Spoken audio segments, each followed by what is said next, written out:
Hey guys, give me 1 second.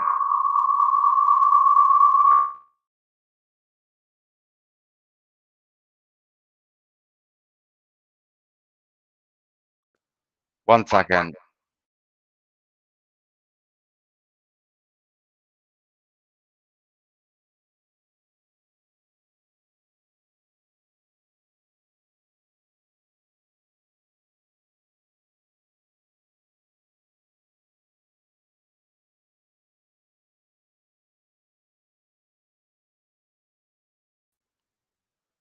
Hello.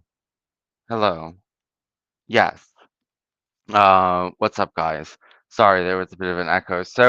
I wanted to let you guys know that I am on shadow ban. So, if you are watching right now and then you went back to my channel, you wouldn't see this on my channel. And also, you would not really be able to search it unless you had the exact name. So I'm on shadow ban. So give me a second. Let me share this link. How do I do this? Here it is. Um, Let me send this to Claire and to Judith.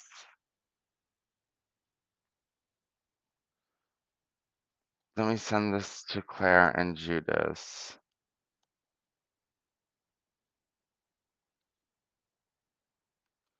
Um, if you cannot find me, the name of my blog where I put them, where you can find them all, is uh, on the screen down by the bottom, and it says it's vincentbrunoshadowban.blogspot.com. So that is where you can find this video later, and all, well, not all, there's just barely any. This is like the fourth video, and I'm going to get into that, but you can find my videos there. It's also in the title of this video, and it is also in the description. So who's here? Okay. Um, it's also in the description. So let me just look for Claire here and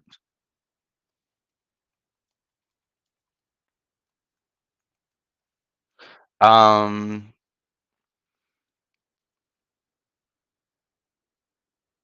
so let me get into, why I was shadow banned. So obviously this is my third account. What they did, yeah, this is my third account. So, I really don't think I was shadow banned for talking about Noahide lore, incest, or polygamy or anything like that.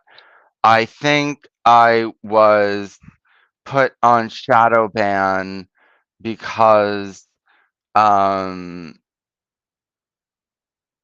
I think I was put on shadow ban because people came on my show and said bad words, and then I got taken down. But they took extreme measures to make sure that to uh I wasn't able to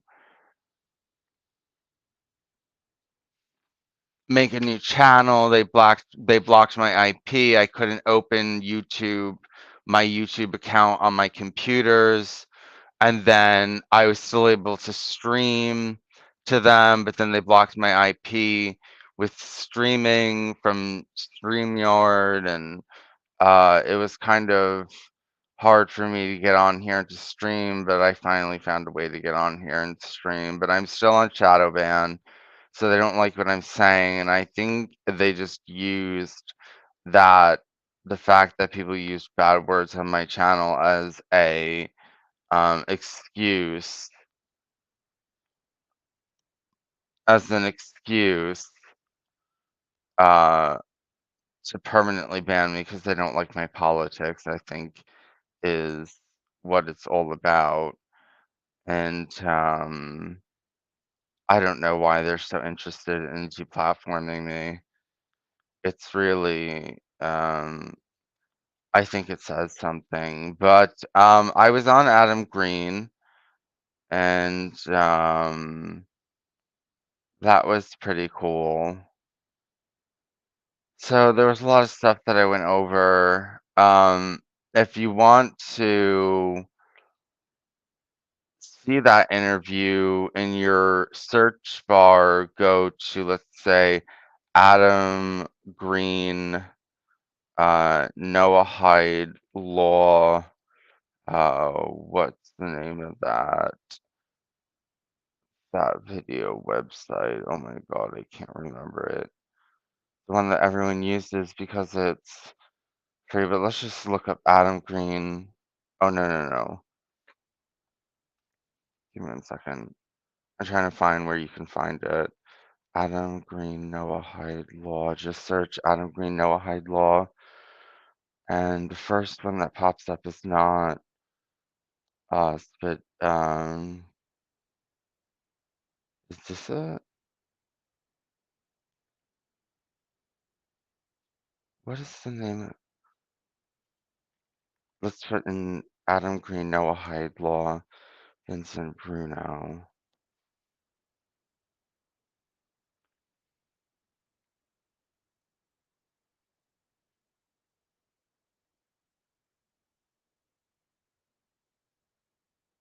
What did they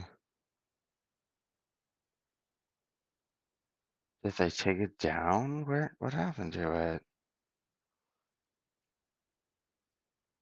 It's gone? Oh no, this Microsoft Edge? I hope not. It is Microsoft fucking Edge.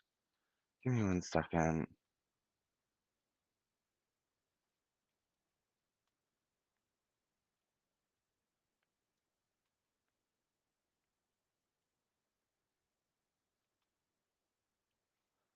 Oh, that's so weird. That's wait, am I? Oh, there's actually I can tell you more blockings that they're doing.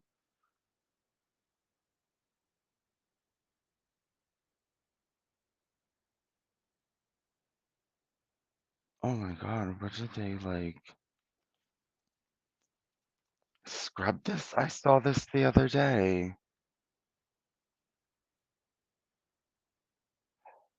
Oh my God, our latest one was taken down. I don't know. I have to remember the name of that website, but just, another one that's weird. I think that they got rid of it or that they're suppressing it. Um, Another thing that happened so I have two versions of my stopnohidelaw.blogspot.com website. I have another one that's less detailed, www.stopnohidelaw.com, and on that, I that's for my petition. It's a little bit less radical. It's more kind of like smoother, not so accusatory, to be a little bit more politically correct. So that's that one, and they blocked me through my IP or no, through my Google account from getting in there. And I had to fix that to get in to be able to edit it and stuff like that. So there's a lot of censorship going on. Yeah, there's a lot of censorship going on. And why can't I remember the name of that site? Yeah, there's just I don't know why they're really specifically going after me, but I'm gonna have to find a way to really fight back that I get over this censorship. And I have to find a way. So I don't know if I have to go to the streets or something like that. make placards. I don't know what I'm gonna do. You know, I'm allowed on other people's shows, but that's difficult. Oh, now I'm in maybe Google has it.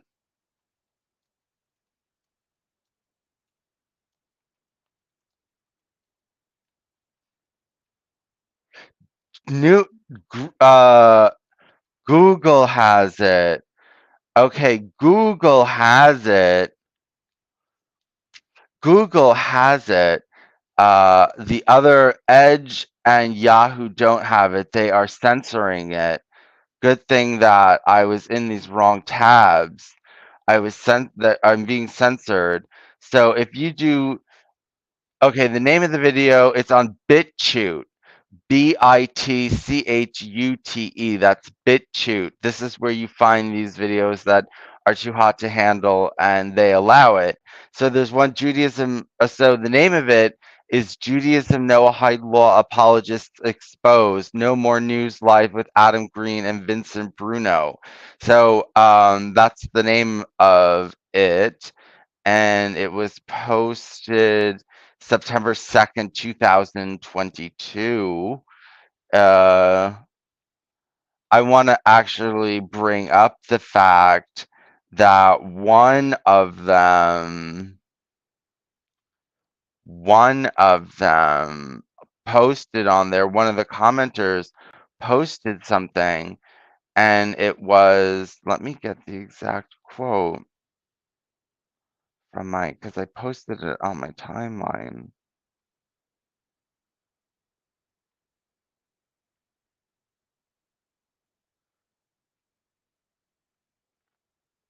Let's see. It's around here. Okay, so he lists out the 7 Noahide laws, and then he says, I actually have no problem with these 7 commandments. What I really dislike is that the Jews import all sort of subhuman trash into Europe and USA. If we can make the trade to observe Noahide laws in exchange for a European ethno-state, I will do it a nano fucking second. I do it in a nano fucking second. So on Facebook, oh, I gotta talk to you guys about something. Um, on Facebook. Okay, so what's been going on? Let me get ready to tell you about this. What's been going on is that, look, I've been trying trying to talk to Christians and to Hindus mostly because they are the most likely to be accused of idolatry more so than Islam. And Orthodox Jewry and Islam are temporarily more in league together against Christianity and Hinduism. They're closer. Uh, so it's harder to turn them against them, but I have explained before that um, I've explained before that eventually once they so the thing is you team up with the Muslims. So you have Jews, Noahides, and Muslims against Christians. So at first, there's very few Noahides and there's a lot of Muslims, but as time goes on, there's more Noahides because people are converting, and that means less Muslims.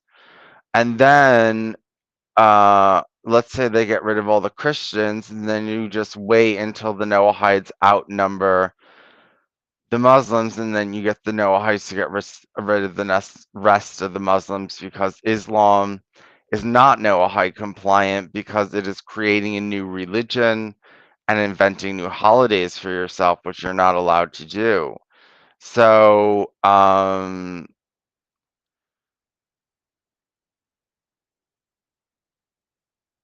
Okay, they wanna go after both Hinduism and Christianity. I have made an unholy alliance with the Jews and the Noahides to spread Noahidism in India, but try to direct it towards Christians more so than anyone else, and to be very anti-Christian and to team up with Islam against Christianity. And I've invited Judas Fly, who is a Jew, who I've had on here on the other videos you can find on my Shadowban blog. And um,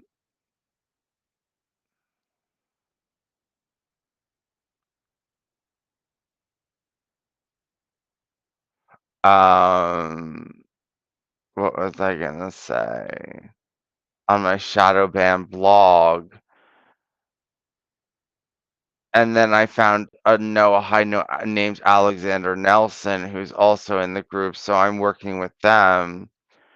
And then there's the Hindu Zionists and the Indian Illuminati, and I'm not getting into the Indian Illuminati right now because that's just a whole other level. Um, are also in the Noahide agenda, so I've worked with them, and I'm gonna be starting a blog, and I'm really excited. It's going to be, well, just what I explained, a Hindu Jewish Noahide coalition against Christianity and warming up Islam to Noahidism. I don't think Hindus are ready for an alliance with Islam, but I think well, the Judas Fly, the Jew in the group, said that he's going to team up with us against Christianity, but then he said he's going to team up with Islam against homosexuals, and as everyone knows, I am a homosexual. Um, yes, I am. So it's an unholy alliance that will eventually, we're just saying Hindus and Noahides and Jews will just sort this out later. But right now, let's just get rid of Christianity because I would rather fight Noahidism rather than Islam or Christianity. It's easier to fight. It's a little bit more straightforward, definitely more straightforward than Christianity, and more clear than Islam. So it's more defined, and so therefore, I think because it's more defined, it's easier to pigeonhole, and so therefore, they are predictable. They are predictable, and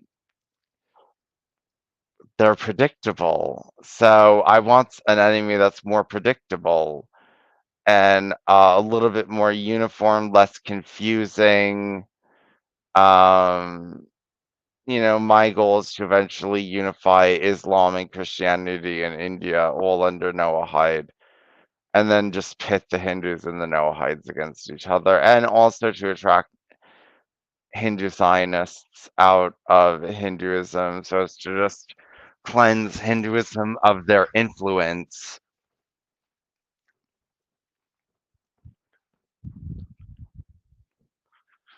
Yes, so as to damage their influence. I have no followers anymore because this is my new channel. I don't even think, let's just see how many followers I have. I probably only have 10 because I'm on Shadowban and it's a new account and nobody knows about it. And Claire and Judas are not around. Usually what happens is Claire. Ooh, somebody just writing to me. What was I saying? Oh yeah, so I have no followers and it's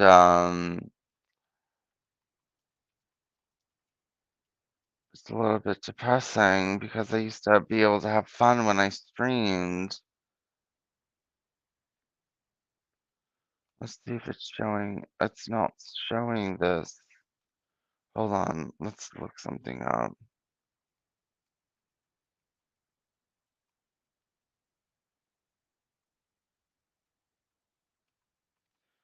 Now I have to find it. Let's see how many subscribers I have. Oh my.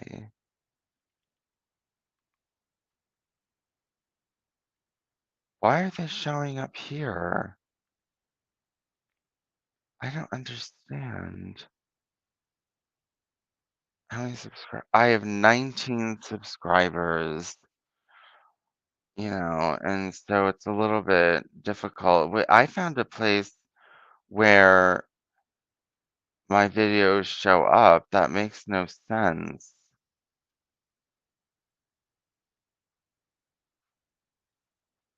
That makes no sense. Wait,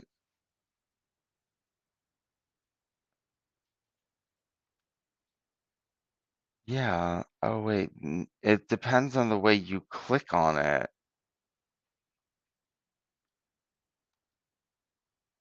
If you click on it, okay, if you click on it from the video, you see all of them, all my videos. Uh, okay, actually, let me show you in,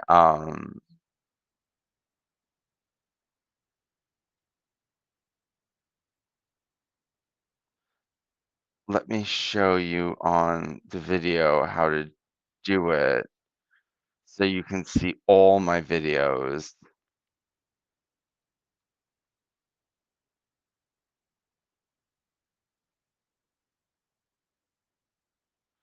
How did Microsoft Edge take over from Google? Why am I in Microsoft Edge? Okay,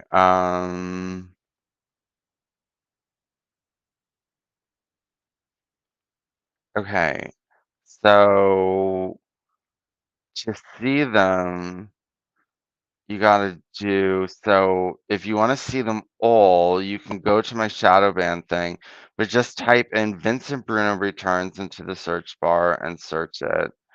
Do not search here from the top don't search where it shows you my account. Don't click on this right here. Vincent Bruno Returns the first thing that comes up. Okay, do not click on that. So click down, go down. Oh my God. Well, you're gonna have a hard time finding this.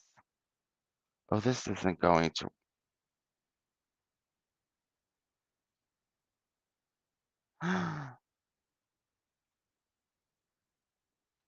Can I click into this?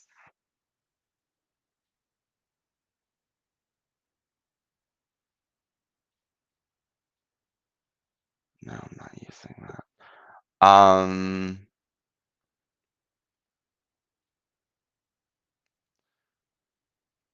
So what was I saying?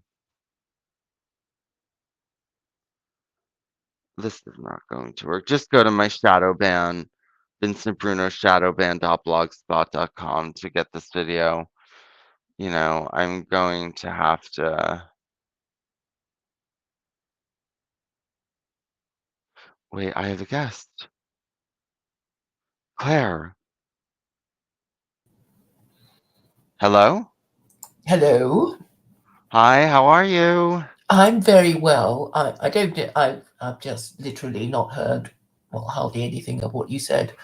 But you were Well, talking about being shadow banned, and yes. there are two of you.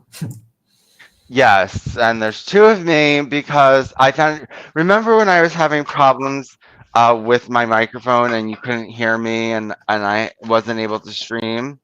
Mm-hmm.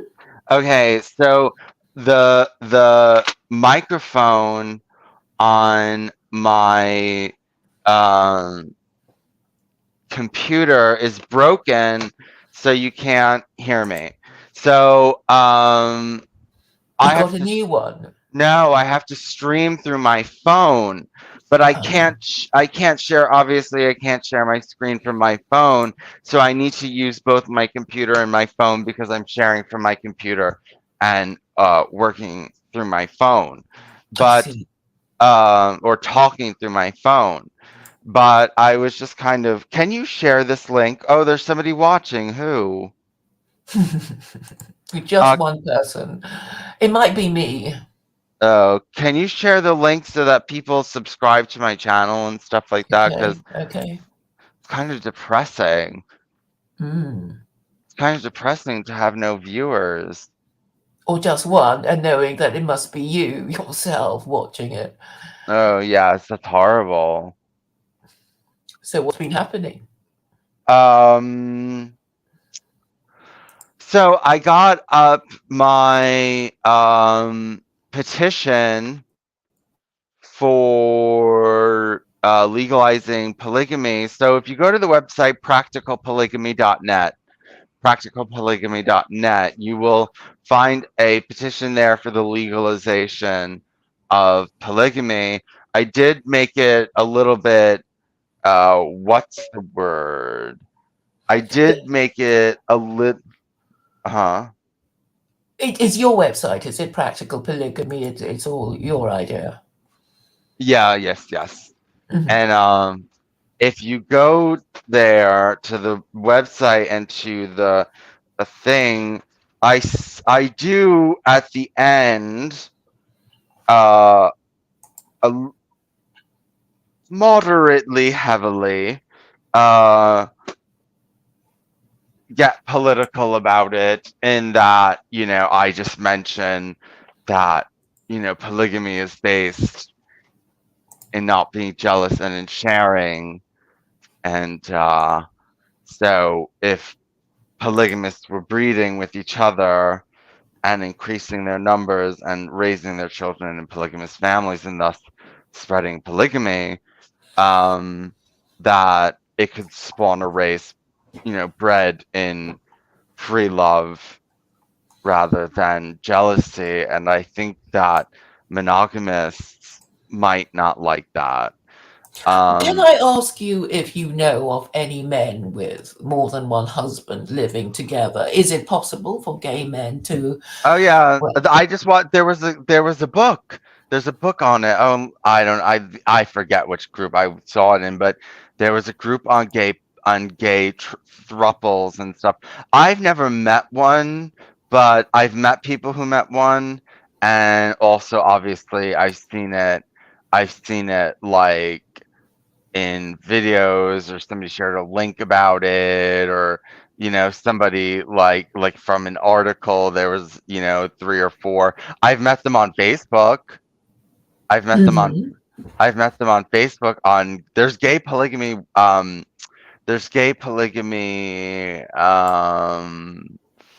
what's it called, groups on Facebook. Yeah, but you've never actually met them, so I don't know. It just sounds like maybe some PR stunt or something. Not a PR stunt. Don't you dare, Claire. That's so stupid that all these groups are a PR stunt. No, Why I would don't know. I mean, maybe there's gonna be a kind of gay version of practical polygamy US sitcom like Friends or whatever. I hope so. But it would be hugely unrealistic, wouldn't it? No. Hmm. Well, I don't know. I mean, it's just that most people don't know people like that, and I guess they tend to look askance at these experimental lifestyles that are not for everyone. Okay, so So, you know, if something's experimental, it means it's risky. And if you want to make most people do it, you're risking, Okay. well, the health So and is survival of your civilization. That's what I'm risky saying. doesn't mean bad, but I would also have to say, so just because it's risky doesn't mean it's not going to happen. Divorce was risky, but it's true now. Even gay marriage was risky, but it's legal now. So we've done lots of risky things. So I think we're going to risk polygamy, and I eventually think we're going to risk incest if if I can get people to understand what I'm talking about. Why do you push the boundary so much, Vincent? And because this is what I truly believe. Is this just a form of attention seeking, perhaps? No, well, first of all, I have shown you that beyondism what I'm talking about is a whole deep philosophical religion. So I am coming from an intellectual, deep conviction place, I have just said that I have said instead of doing nation states where we break up into all these nation states, which I think is impossible at this point, just create like large families through polygamy and try to make, if you can, you don't have to, but some people should make ethno families, like Germanic families and this kind of stuff.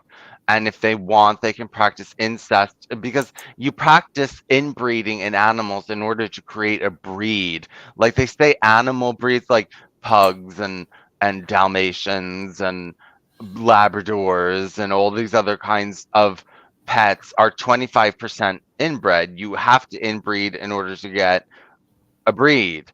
So I'm just saying if you want a breed which is, very divergent from others and very honed and specific, then legalize incest. But God has forbidden incest. So, So, well, I mean, there's still quite a lot of people who believe in God and who are mindful of his prohibitions. oh, And, God also forbids homosexuality, but it's legal. I think, Claire, I think you're being a little bit overconfident. well, I'm being heaven's advocate rather than the devil's advocate that you are. I'm not a devil. Of course you are. I mean, Satan is rebellion from God, right? And I'm just saying, well, maybe God, if he exists, wants to do something, the exact opposite. And Two viewers now. well, I did share it on Facebook, so maybe more will come. And I shared it on my Telegram, and maybe it's the two Vincents that have attracted more people. No, well, they both come from StreamYard. I'm just on different devices. Mhm, mhm. So, yeah, we already talked about you seeing me on, I don't know if we just talked in text. I don't think we talked on stream that you had seen me on Adam Green. Yes, I haven't seen the latest one. That would be your fifth appearance, wouldn't it? Fourth. Fourth. Oh, yes, I have seen your fourth appearance. I thought it was the fifth appearance. So I have seen it. No, the one that came out September 2nd or September 1st. Yeah, I think I have seen that one. I thought that you meant there was a subsequent one. No, so he was, what's it called? Um, Somebody kind of called him out, or somebody called, those of us exposing Noah Hyde out and was basically saying we were just anti-Semitic conspiracy theorists. And so he wanted to respond to that. So he had me on, and I went on, and it was pretty Interesting. It was just But new stuff. What he had, new stuff. He had new stuff to show. He's really good at getting videos that I don't have. Everything I have is written, but he gets lots of videos. I guess he's into videos. And I really enjoy his videos. And, there was a lot of new stuff there showing just how, um, excuse me, just how um, prevalent Noahide um Noahide advancement is coming, or or is it's up and growing, and its up and growing roots are very prevalent. So he was trying to show that there really is a movement, because people are, the other side, and their propaganda against us, I think, is very stupid. I got a phone call on Facebook the other night, mhm. and it was an Indian Hindu. Oh, I also want to get into Hindu Zionism. This is really my next project. You have no idea. Um, Indian Hindu Zionist calls me up on Facebook. He's like, "Why are you spreading hate against Jews?" Mhm. Um, so I got into it with him and got into a fight with him, and then um, I told him. So he texted on Facebook and said, "There is no Noahidism." Now, this is something that people have told me, that, like, it doesn't exist. Okay, Mhm. so he goes, "There is no Noahidism." So I said, "I have pictures," and he's like, "Send them." So I send him pictures. He's like, "These are photoshopped," which is also something you get. You know what? Also, they will say is that, like, I wrote this whole, when I quote from the Talmud, excuse me, that I wrote all this myself to defame Jews and stuff like that. But the pictures you sent them, what? Well, you just sent them of people, and you said, "Oh, these people are no hides," and they No, said, there was a big banner in the back that said seven universal Noahide laws. "Oh, right," and all those people are in front of it. Right. Yeah. And Mhm. but or that you're just an anti-Semite, and they don't really elaborate very much, and they just call you an anti-Semite, and "Oh, I've reviewed it and it's not a problem," and all these different kinds of things. They're not very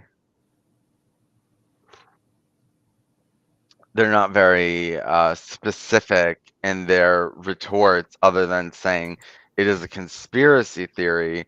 But I did tell you, I don't know if I told you, I had another blog taken down. I had a blog, all of them almost, wait, my first blog, not my first. Maybe it was my first, yes. My first blog that was taken down was Indian Illuminati Exposed.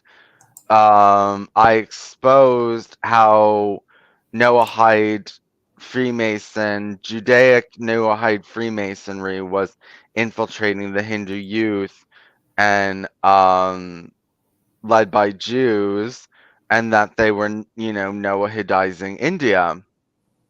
Um, oh, I have to talk to you because I explained this on my when I was here alone, so let me explain it again. But n- I had exposed what was going on, so that got taken down. Then I had a blog that did not have anything on it that should have been taken down, and it was about the Noahide laws taking over India and spreading in India, and specific examples. So they just recently took that down. So they were both about the Noahide laws and India. So they don't want me talking about that. But back to that Indian Illuminati that was spreading Noahide law in India and being taken over control by or being led by Zionist Jews, I have allied with them now because I am done trying to wake up Christians and Hindus. And basically, my plan is, as you know, Claire, because you're part of the group, is to Noahidize India by going after Christians and then Muslims with Noahidism, converting them all. And then that would get rid of those two religions. And then we would just, the Hindus and the Noahides would fight it out in the end. It's a temporary alliance of convenience. So you're saying that you're allying with Zionist Jews? Is that what you're saying? Just to be clear. Yes, to Noahidize India, yes. Right, and you, and then the Christians get kicked out, and what is your end game? No, the Christians get converted. The Christians To get converted to Noahidism. Mhm. Then, like, the Muslims ally with the Noahides or start converting to Noahidism. And then when that's complete, just the Hindus and the Noahides and the Jews fight it out instead of, they'll just go out at each other. It's an alliance of convenience. Right. I mean, if it works, if more and more people become social conservatives as a reaction to all this globo homo, I can see them gathering into two groups: the Muslims and the Nohites, and I guess the Muslims and Nohites will be fighting each other for supremacy, assuming that they kick out all the idolaters. Yeah, well, no, I'm trying to stop them from getting rid of the idolaters. I'm trying to leave it so they just go after the Christians and the Muslims and leave the Hindus alone and get rid of the Hindu Zionists. So, um, Hindu Zionism is really the next really big Noahide problem coming around the world. Why would the Islam, Jews care about Zionism? because they don't like Muslims and they perceive Zionism as being anti-Muslim. Okay. Okay. Yeah. Um, yeah, they perceive Zionism as being anti-Muslim. Uh, so yeah, and they're basically very sycophantic towards Jews, and they are conspiring with Jews to hide my information on Noahide law and downplaying all of this. And they're much more allied with Jews than even America or any other nation, even more so than India, and to the point that they will betray India on this Noahide issue. Sorry, And could you stop there? You're saying Hindus in India have made this alliance with Zionist Jews to the extent that they would betray their own country.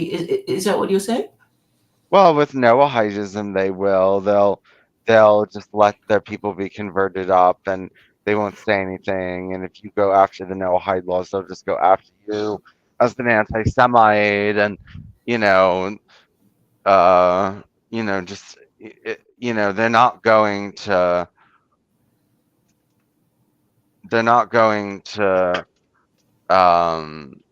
let you kind of just talk this way and get away with it. What the guy who called me up and kind of threatened me, he said, there is no Noahidism. He said, you're being watched. And he said that I would be kept out of India. There's some act about communal tension and whipping up communal tension, uh, so I would be kept out of India. They would keep me out of India and stuff like that. So, This is how they think. Right. So these Indians are saying you'll be treated as persona non grata because you stir up inter-religious Yeah, strife. and so I wouldn't be allowed into India. So yes. Um, you know what? I'm banned from doing everything. Or not banned. Did you know that Microsoft Edge and Yahoo block the Adam Green interview with me, and there's nothing there. It won't show up, but Google allows you to see it. Google bans so many things now, though, doesn't it? I don't know, but they're banning everything. How do you find this stuff anymore? Yeah, I mean they mess with the rankings, and you can't even find your own stuff unless you have the link to it, right? Yeah, I don't Yeah, I know mean how. Google has been terrible. I mean it's not just your stuff; it's social conservative stuff. I Yeah, mean I my know. website even Yeah, no, I know your website is Voice of Reason, Voice of which has been Reason. which has been banned by Facebook. It has. So has well, before they took it down, so was my India Noahide website that was taken down. That was banned by Facebook. And yeah, it's really bad. They don't want me out there. So I'm thinking of just going to the streets and making placards and making flyers to hand out, and that's it. What about going on Odyssey and other social media platforms? Oh yeah, I have to bring up Odyssey. But right now the thing is money. Okay, so I have a little, at least last time I talked to you, I had like $20 in my bank account. I have a little bit more now. I'm gonna really start saving, but Hmm. getting into the city from here is a lot of money. How much does it cost? Well, okay, if I drive there, I don't know. I don't really know how much that costs in gas. If I drive there, if I Mhm. drive and then I take the train, well, if I take the train, I probably have to pay, I don't know how much I have to pay, maybe $3 to take. Okay, so I have to pay whatever it is in gas to drive an hour. I have to pay $10 in parking, Mhm. and I have to pay um to get maybe $3 over the train, and then like $3 back, and Mhm. then so driving back. So then I forget how much it was. Actually, if I remember, the train ticket there was not as expensive as I thought it was, but I'm not sure. Um, Did you get good engagement? I mean, where would you go? Times Square? yeah, I did get good engagement, and I'd like to be in an area where I can actually meet the people specifically, and Which people are you hoping to the meet? people that like my work. Would you be going to Greenwich Village? Well, yeah, yeah, of So, course, I'd go anywhere. I'd go anywhere. Well, mm, I usually go to I usually go to Union Square, or Washington Square Park. mhm. But So I mean, I isn't there anywhere local you can go where? I Yeah, mean, I should go in New Jersey. Maybe I'll go to Morristown. I don't know where to go. Maybe I'll go somewhere. okay. Here's an idea that there's a website called Meetup. Have you heard of it? Oh, yeah, but I don't really know who really uses that anymore. Oh, people have stopped using it, have they? Or I it's think so. oh, because I thought when it was being used, it was sort of nice the way you can just sort of start your own group and get people well in your area anyway. But I haven't used it for years, and I knew there were kind of I don't know, making things a bit awkward, but that was years ago, and then I just stopped using it. Yeah, I think everyone stopped using it. But I but wonder why. I mean, it almost seemed as if they kind of wanted to stop people from getting together and meeting. Maybe I don't know. I'm trying to work out why people stopped using it. I don't know either. I don't know what's going on with it. But hold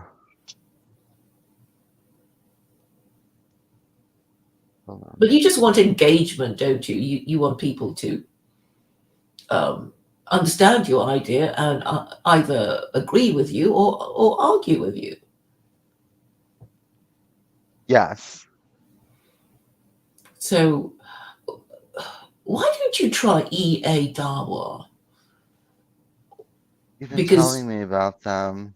why don't you try them? I mean, they love to hear from non-Muslims because they're just gagging to argue with them. And there's another one called EF Dawa, and they have a sort of special day when I think it's called Open Forum, and they want to hear what kooky ideas you have and then challenge them. So I would have thought that would be right up your alley. Yes, it would be. So let me try to contact them. Let me try to contact them.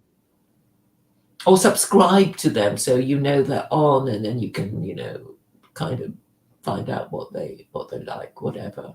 So it's EA Dawa and EF Dawa. What's the difference? The different channels. But So why is one EA and one EF? well, Dawa just means inviting people to Islam, and they have different initials. I don't know what those initials stand for, I'm afraid. But there are many, initials before Dawa, and it's for different YouTube channels of a similar vein.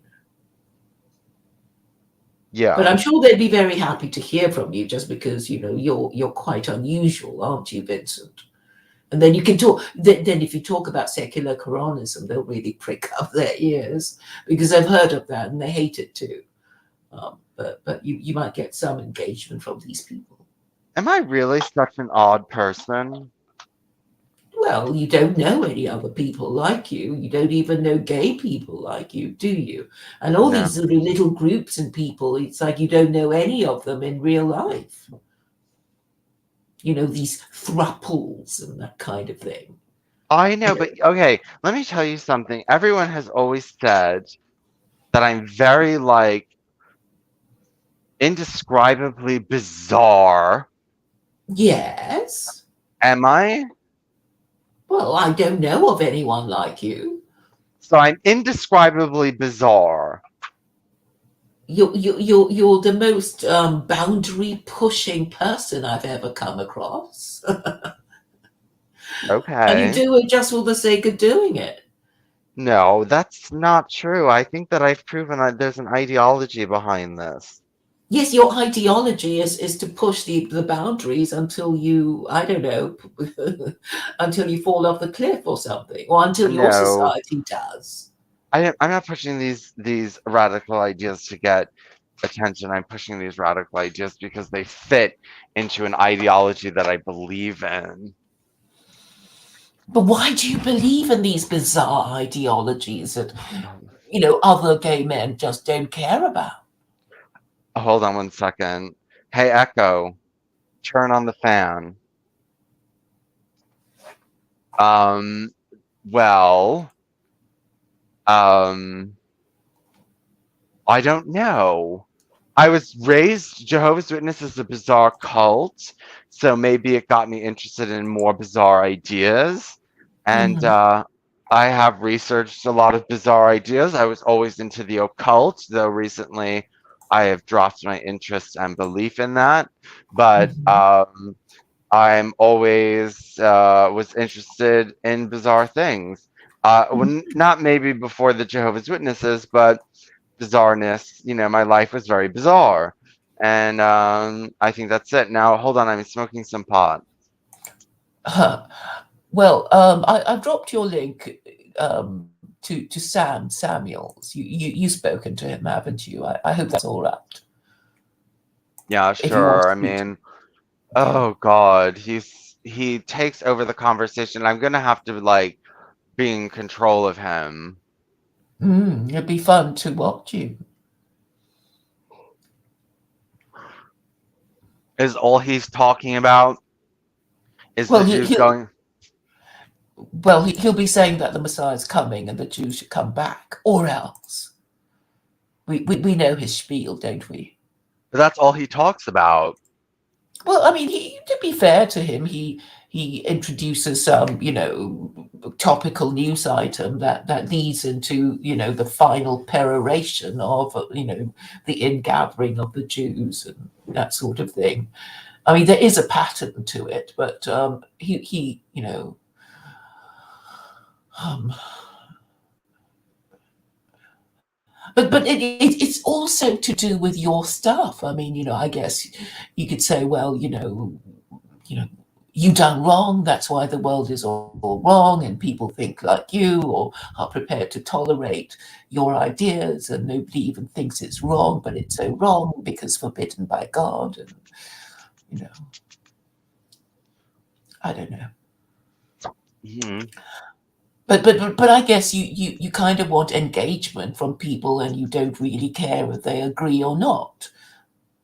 I assume that Well, that's I going to I be your want attitude. people to agree. No, I want people to agree.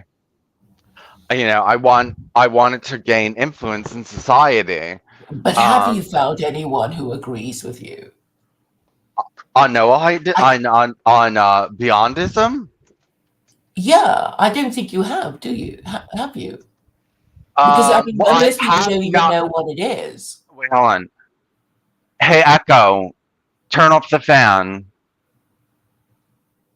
Um, I have in my life met two people. Um, I have met two people that were into Beyondism. Uh, three people, no, three people that were Mhm. into Beyondism, and I'm not much in contact with them anymore. But And I think you and Sam would actually be quite an interesting partnership of streaming because you're so well different. Sam And Samuels is you're kind of here. both wanting, it's like it's not enough for you to just talk about your thing, and you just need, engagement with somebody else to make the people come and, listen, right? Because Yeah. monologues are just don't really work. Yeah. Okay, Sam Samuels is listening. So Sam Samuels, you can come on.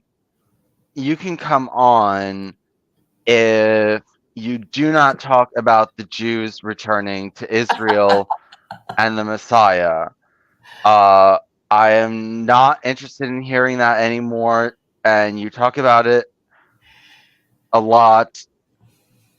And you said Indian Hindus love us a lot. I don't know if you've been listening from the beginning. And do not brag about that because I will destroy that.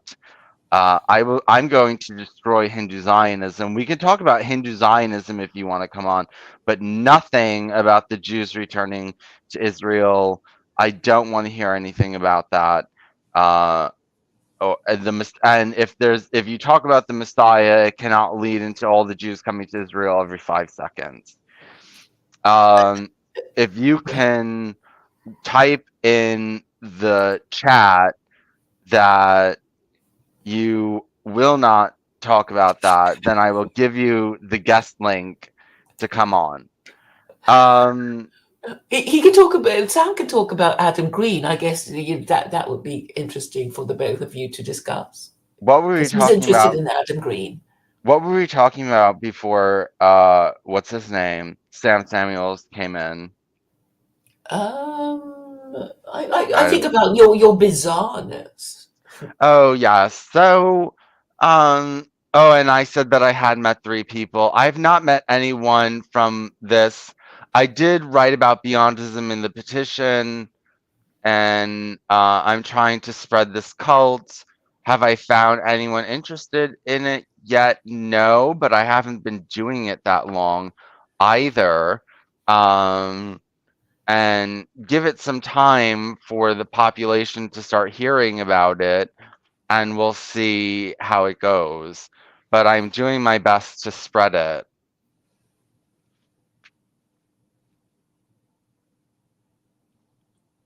Well, I think it'd be great because I think Sam has, well, maybe he has difficulties keeping his channel if it strays into politics, and so do you.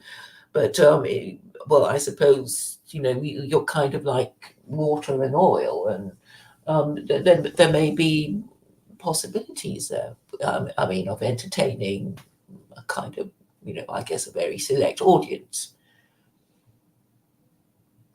maybe. Maybe. But I mean, we just have to try different combinations to, I guess, attract attention. And anyway, well, what does Sam say? Well, he's He didn't. coming anyway. Yeah, I gave him the link anyway in on Facebook, so he should be he's with on. us. He's on the chat. So he should be Oh, backstage soon. Stephen J. James was here, or at least or he might still be here. It's how's it hanging gaze? And wait, there's a guest. Okay, Sam Samuels is here. Hooray! Hey, Hello. how are ya? I'm good. How are you? You said the gay world order is failing. What gives you that kind of feeling? Because it's definitely only starting. Well, it gets to the point where it becomes very proud and like gay pride. It gets very full of itself, just like all the world leaders, positioning for nuclear war. It's the will of the creator to bring all of the wicked and all of the boastful and prideful to the point of, just like the Tower of Babel, letting them reach the heights of arrogance and, a bloated confidence. And at that point, he will crush them. And this is messianic revelation. We are on the cusp of it, and all the signs point to it.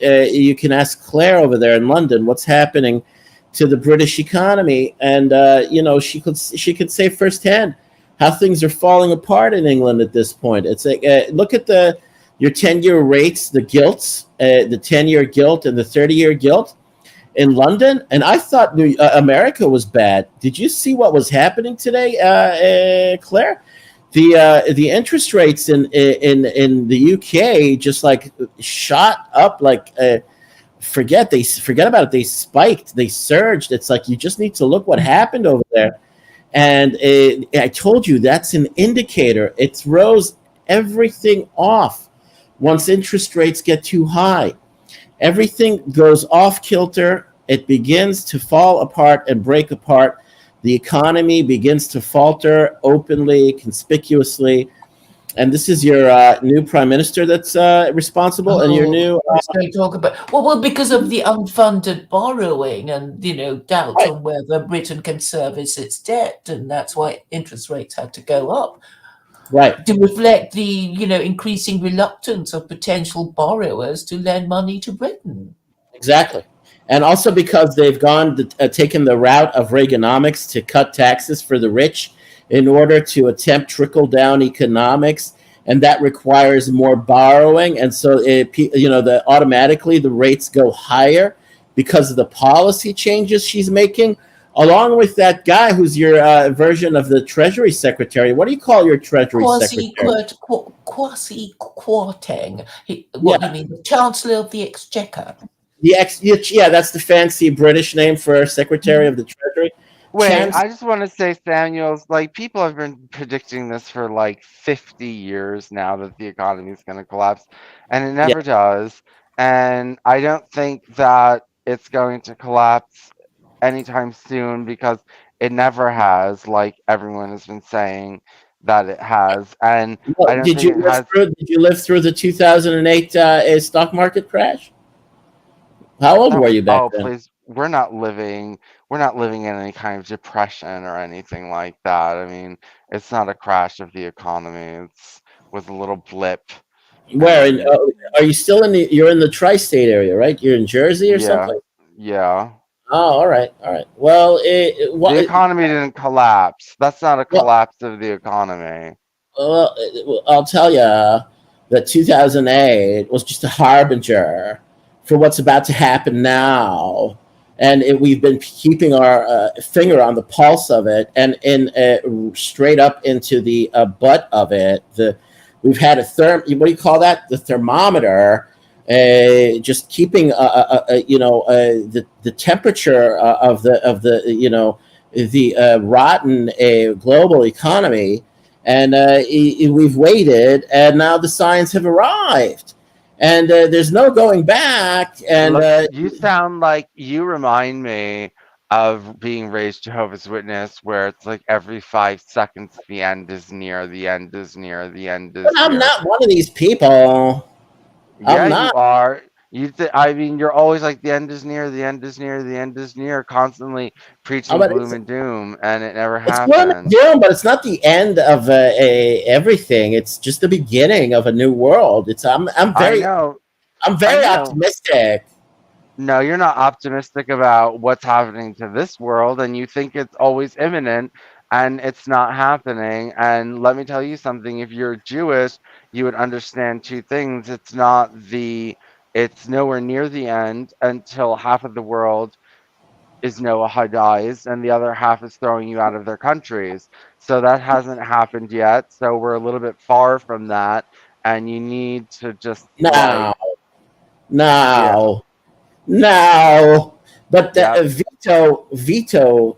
From The Sopranos, when he got whacked for being discovered as a Moulignan, that was a pivotal moment in American history.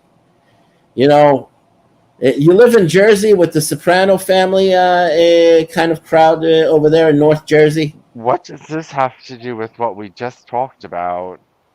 Well, it's just, I'm telling you, it's just what's going to happen. There's no more patience for Vito. They've run What's out of patience for Vito. because he was black? That has nothing to do with Because when anything. he was a disgrace and he got whacked for being a disgrace. Okay, but uh your prophecies are not fulfilled yet. Well, So well, Vincent, you just got to give it a little more time. We don't why are have you that. talking like this? Why are you I talking like like that? talking like this. It's the New Yorker in me coming out. Sounds I like live a with so why many. are you why are you pretending to be gay? Because the gays are just so flamboyant, and I love the gay accent. It just Not does it all for of me. them. Shut up. Don't talk like that. I don't talk like that. All right. Sam, if you keep talking like that, I'm gonna throw you off. Are So, you gonna ban me? Don't ban me for being funny. well, okay. Well, you're being disrespectful to me. Well, I'm sorry. I just like it's like it. Who is it that This talks is that way? a Really? great stream. No, it's two think fellow New your Yorkers having fun. subscribers and viewers will love it. Wait, can I ask you, do I really sound like a New Yorker? Yeah, well, you sound like a New York gay for sure, 100%. Like, okay, wait, can I ask you, but is there something in everyone my whole life has been like, where's your accent from? And they think it's something like European or something like that, or British. No, No, no, right? no. You're an East Coast New York gay. I'm trying to think of this actor that talks this way. He's a good one. It always escapes me, but he's a good actor. He's also like a Woody Allen favorite. Give me a second. I'll find his name. He's very good at it. 1 second. I'll remember his name. I just always, as a New Yorker, I should know his name, like right off the top of my head. It's Christopher Walken. Christopher Walken does a great New York gay accent, you know, with the way he talks. He's so I'm trying to not just imitate you, but I'm thinking of Christopher Walken when I'm doing the gay accent, you know. Mhm. I used to have I used to get a real kick out of it, and when I was with friends in the when I was in the mess hall in Germany in the army, and there was music playing. It was the Pet Shop Boys, New York City Boy. It's super gay, and I was singing along to it. It was like, and they're looking at me like, "What's up with you?" It's like, and I had like friends that were into like pretending, imitating the gay accent. Yeah. So it's like you know, whatever. It's not like we're being malicious or anything. It's just we're having fun. That's all. Why do you dislike homosexuals? I don't dislike the homosexuals, but it's just like you know, I don't like the fanatical, you know, sort of like activist homosexuals that want to, you know, like the what do you call it, the drag queen story time, and the ones that are really drag queen is a profession. I mean, if a firefighter comes in, if a police officer comes in, no, but with the kids, it's hard. It's so hard. no, there's nothing wrong with being a transvestite. No. But when they have kids there and they're There's nothing. There doesn't need to be. Doesn't matter that there's children there. There's nothing wrong with being a transvestite. Children can look at it. No. I think people have really lost. Sam, focus. you have no proof that you're just a bigot. You just hate it and you want it banned because you have no reason. You have no rational reason for hating it. You have a supernatural, irrational reason for hating it. I don't. Yeah, obviously, because God said so. That's not rational. No. But look, there was some politician that was saying recently that children have the right to have sex with whoever they like. They're underage children. I think that they should be able to have sex with each other. Children? Yes. Oh, I don't think. I think that's really. Oh well, really? I was ready for sex at 5 years old, so I don't know where you were.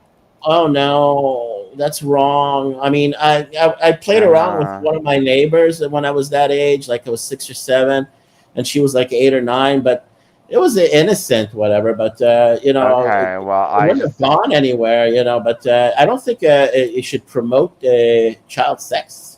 I think if it is normalized, then it can be supervised and they can be taught properly. See, this is where your New York accent comes in. You said taught. That's very New Yorkish. Sounds very New Yorkish. Taught. That's where you get the New Yorker coming in. Okay. You know, it can be all above board. All right. No, well, you know what? To each his own. But I think this is going away very soon. No. The nope, we're nowhere near. I hate when people say peak global homo because we're nowhere near peak. Almost. I mean, with the economy, that's why I keep on bringing the economy. You know, the economy is going to make things very austere, and people just won't have patience for this stuff anymore. Why? It doesn't cost them. It doesn't cost anything. No. The overall atmosphere and the culture and the attitudes. The things will become so austere that basically it's just there just won't be any room for it. It's like it's decadence. No, it's not decadence. It doesn't cost a fucking dollar to the taxpayers for someone to be a transvestite. No, it's decadent behavior. I'm not talking about expenses. I'm just saying when the Who said it's decadent behavior? Who said that? Because it is. It's like it is because it is. I'm gonna just say it is because it is. It is because it is. You're a fucking idiot. It is because it is. Shut the fuck up. Okay, if you don't have a rational answer, please stop talking I'll about tell you, it's just not normal. It's not. Okay, Sam, I don't want to hear it anymore. Okay, let's stop talking about it because you don't have a rational reason. You're just a hater. I'm not. Yeah, obviously you are. So Howard I'm not. Schoonover says Howard Schoonover says I can confirm Bruno was ready at 5 and he loved it, didn't you, Tigger? Yes, I did. Well, it Didn't you? sounds like you were abused. I was. Yeah, shut. I was never abused. But having sex with was the person an adult? No, they were children. But still, it's sexual abuse. Who abused who? I mean, was it gay sex at 5 years old? Yes, Oh well, yeah. Well, that's sexual abuse. because we had sex with each other. Yeah, it's just not normal. It's wrong. I mean, children having It, gay sex at the age of 5. if you don't have anything, if I'm just gonna hear you say over and over again, it's wrong because it's wrong, then I don't have time for you anymore. How can you justify it as being moral or right? It's just aberrant behavior. It's unnatural. It's wrong. Okay, hold on a second. I mean, there's no justifying it. There's no legitimizing it. It's just immoral, aberrant. Okay, don't let that fucking asshole on my show again. I told you, you forgot, but I told him not to bring him on here anymore, and I let it happen, and he's just an idiot, Claire. She stepped away. He's just an idiot.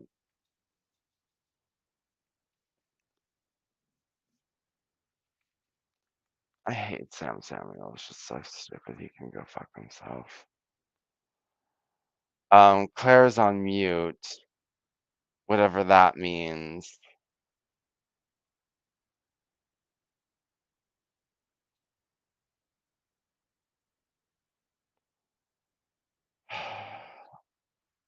Okay, at least there's some people watching now. Stephen J. James says Sam should focus on not constantly breaking Shabbat instead of doing silly goy accents on the internet. Stephen J. James, do I get to go on your show, Stephen? You should let me on your show. I know like your guests talk about me and you talk about me. Polaroids, Bruno. Oh, I still have the Polaroids, Bruno. Which Polaroids? Of me having sex? Okay. So I need to get on Stephen J. James to spread the word. And so yeah, I was ready at 5 years old, and to say I was sexually abused is retarded because I wasn't. Because a lot of children had sex between the ages of 5 and 10, a lot. And we're not weird and we're not aberrant and we're not strange and neither is transvestism, and having a transvestite before a child is not immoral, and this kind of stuff.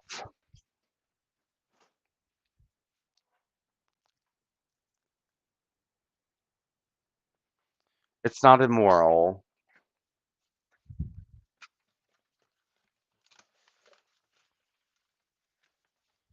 I don't know where people get this idea that it's immoral. They're in the land of Canaan, or in wherever Ishtar or other pagan gods of Babylonian, there was transvestism, and it was done in the temples. Judas Fly confirms this. It comes from Jewish scripture that this was done in the temples. Transvestism was. So transvestism was not considered immoral by the pagans of the area, and so the point is that transvestism is not universally immoral.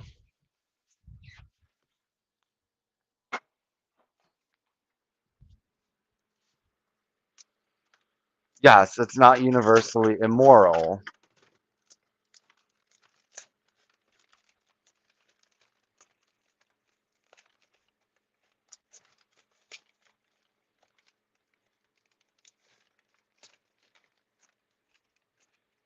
it's not something that we all believe is wrong.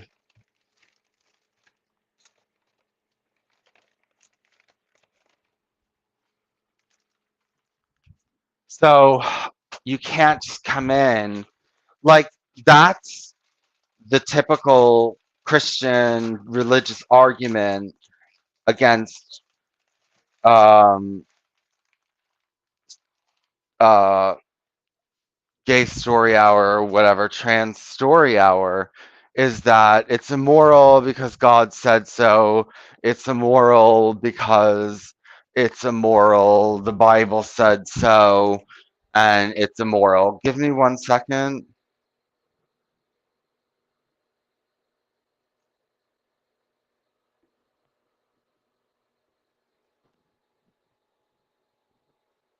Hold on, I gotta do something.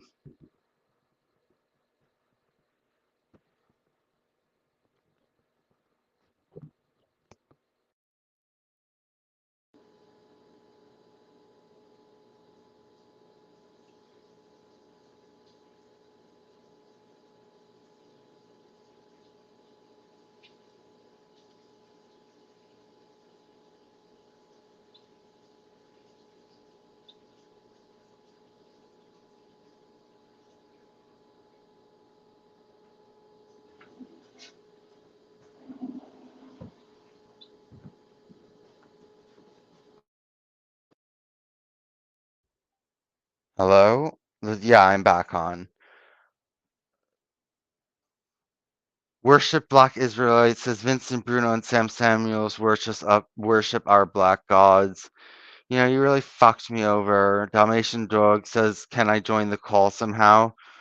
Who are you, Dalmatian Dog? Yes, you can.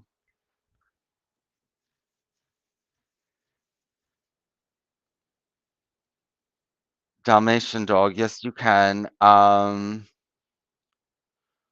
You know, I hate posting this in the comments section.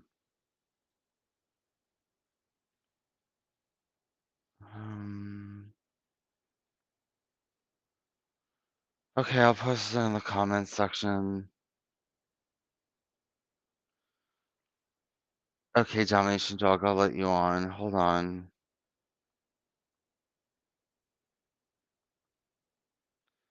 Let me see how I comment here. How do I comment here? I'll post comment.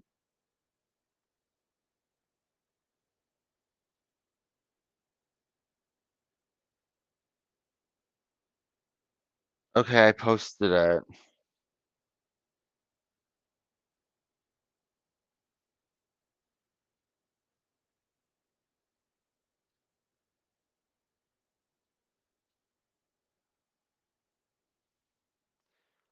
Well, I don't know what you want to talk about, but I hope it's on par.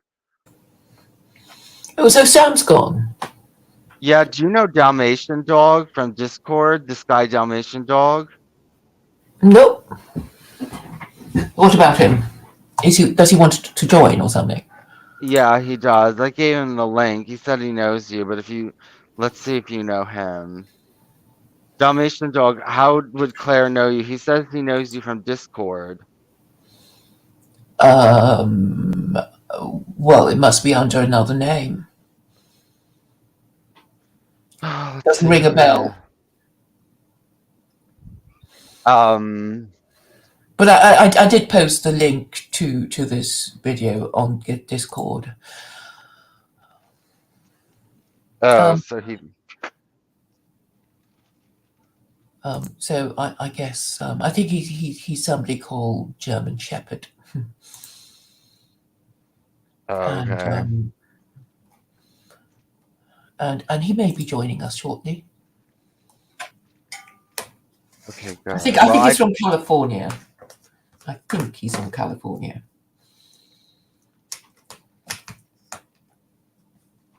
Oh God, I'm trying to make plantains, but they are frozen to each other.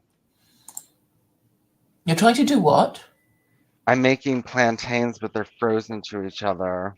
Well, just give it some time to defrost. Oh, that's a good idea. Let me put it in here for a few seconds. Oh, I mean, don't fiddle around with it. I mean, it's kind of, you might destroy it by Okay, Dalmatian microwaving Dog it. is here, so let's see if you know him. Hello, Dalmatian Dog. Oh, hello? Hello? Yes. Hey, hi, how are you? Do you know Claire? Yeah, I know Claire a little bit. Claire, I'm German Shepherd on Discord. Yes, I know. I Yeah, thought that okay. might be you. Yeah, we've talked before, yeah. I know Claire Mhm. somewhat, yeah. Okay, so what made you want to come on? Nothing specific. That was interesting how you said give it some time to defrost. Like how you said it like that, Claire. That was kind of unusual, I will say. Really? A little bit unusual, but I thought it was interesting, yeah. Yeah, okay. What the way you speak is very I don't know. Interesting, intriguing, I'll say. Okay, but well, I'm not American, so I guess you'll find it a different accent to what you're Sure. usually used to. So have you haven't listened to me before? No, I don't know who you are. No idea. Yeah, Claire linked me to this debate you were having with that other guy before I joined, or I don't know if it was a debate or whatever it was, but Oh, he's an idiot, Sam Samuels.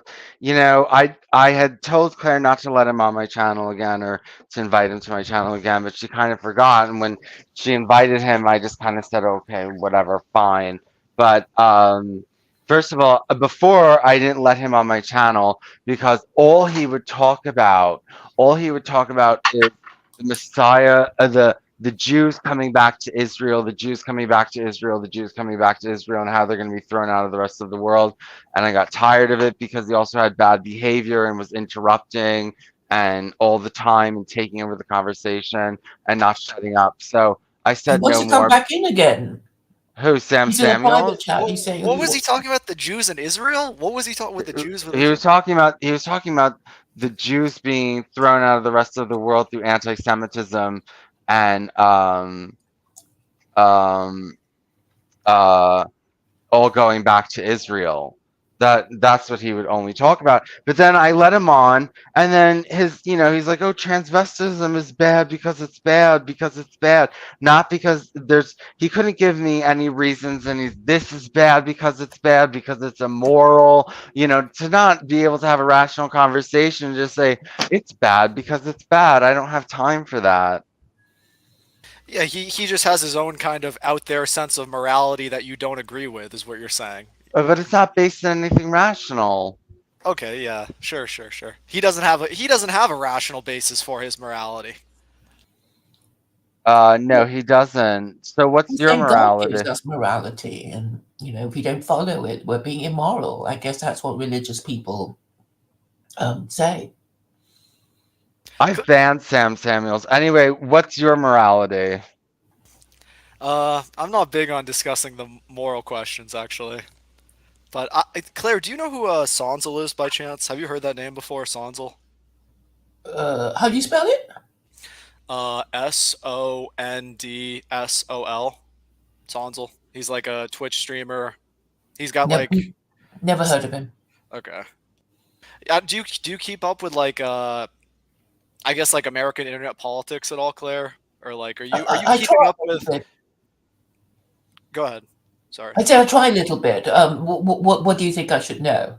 Well, do you keep up with like the whole like are you on Gab? Like who are you interacting with on Gab? Do you interact with white nationalists or who are you interacting with?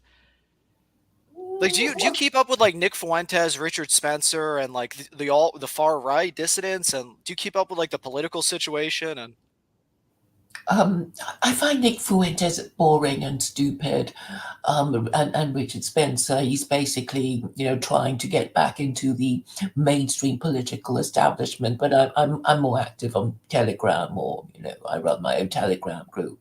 I'm more interested in ideas really than personalities. Oh, okay. Yeah, Nick Fuentes is on Telegram too. Mhm. Yeah. Well, But he's he doesn't cat. really have a proper discussion. It's all, oh, I'm such a victim, and I don't know. I just don't find him very,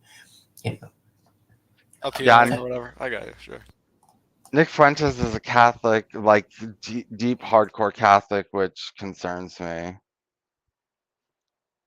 You should be concerned about what about the illegal immigrants coming in the country at record numbers? Does that concern you? You know, I want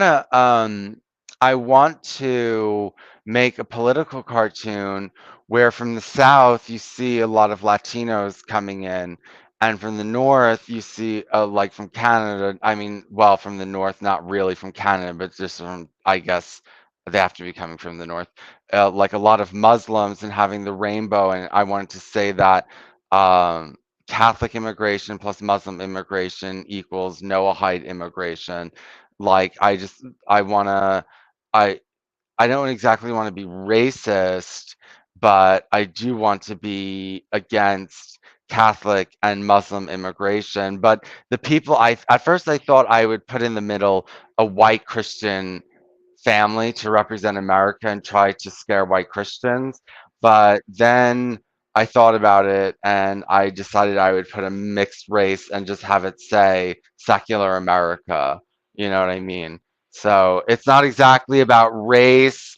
A little bit of it is, but that's kind of how I would deal with that problem right now. Okay. Okay, sure. What's your That was kind of a lot. Can you give me just like like a quick synopsis of that or something? Like just a quick like shorter version of that, I guess. I want to I want to make Latinos and Muslims look like Noah. No, not Latinos. Catholics and Muslims look like Noahide, so we should keep them out of the country. Okay, you're saying just keep Muslims and Christians out of the country? What Noahide? Catholics, Okay, Catholics, yeah. Catholics, Not Christians, the Catholics. Okay, sure, sure. and you don't know what Noahide is. You're talking about the Noahide, yeah, as the laws or what Yeah, exactly? yeah. Okay, so You've heard of them. yeah, Claire's had me look them up before. Yeah, I know what they are. Yeah, the Jewish laws or whatever in the Torah. Yeah, for the Gentiles. What do you think about that? Yeah, I think that something's not quite right with the Jewish people. I think that the Jewish people are a very disturbed, in a sense, group of people, a very deranged, in a sense, group of people, but they're obviously intellectually, you know, up there. They know what they're doing, and yeah, they're behind a lot of wrongdoing. You know, you always look behind the wrongdoing, and it's a certain person who is a certain way, big nose people, gem merchants and such. So yeah, I don't know. I think that they do wrong to America. I don't know exactly how many Jews follow the Torah. Even I don't even know stuff like that. I couldn't tell you. Well, like they say, only 10% of Jewry is Orthodox, but when it comes to the Noahide laws, it's 10% that are working for it to happen, and it's 90% that are being apologists for it and being quiet about it or trying to silence you about it. So, you But no, know, it's not like any Jews could even follow those laws. Those laws are so ridiculous and no, just it's not for so. the Jews, it's for the Gentiles. Oh, okay, that's just for us. They don't have to follow them. You're saying. No, they have a different set of laws. Oh, okay. Oh, I didn't know those are okay. So those are just laws prescribed to Gentiles. Okay, I didn't know that. Yeah. I don't think any group of people could follow those laws. Those laws are way out there. What do you Got mean? to get. We need No, laws for the Jews. We got to start writing laws for them to follow. I think not for they're writing laws for us to follow. We got to hit. We've got to do that to them. We got to get them on with our laws. You know what I'm saying? They used to get the Jews in like 1940 around that time. well, there was always Jewish laws throughout Europe during the different ages. Sure, sure, sure. Yeah, laws enacted against the Jewish people. Yeah, I understand. Yeah, I didn't know that about the Torah though. That's good to know. But yeah, how many Jews? So what percent of Jews think that Gentiles should follow those laws? It can't be a lot of Jews, or are they that deranged? They really do, but like believe that in large numbers. No, like 10% would believe that, but the other 90% are gonna be like, oh, there's nothing wrong with these laws. Stop complaining. You're just being anti-Semitic. So they're on board with the conspiracy. They're just trying to let the 10% do what they got to do. Hmm. Okay. Yeah, I'm not exactly sure. Are you It's a pro. Jewish? You're Jewish, right? No, I'm not. Okay, you just know a lot about this stuff, I guess. Yeah. Yeah. Okay.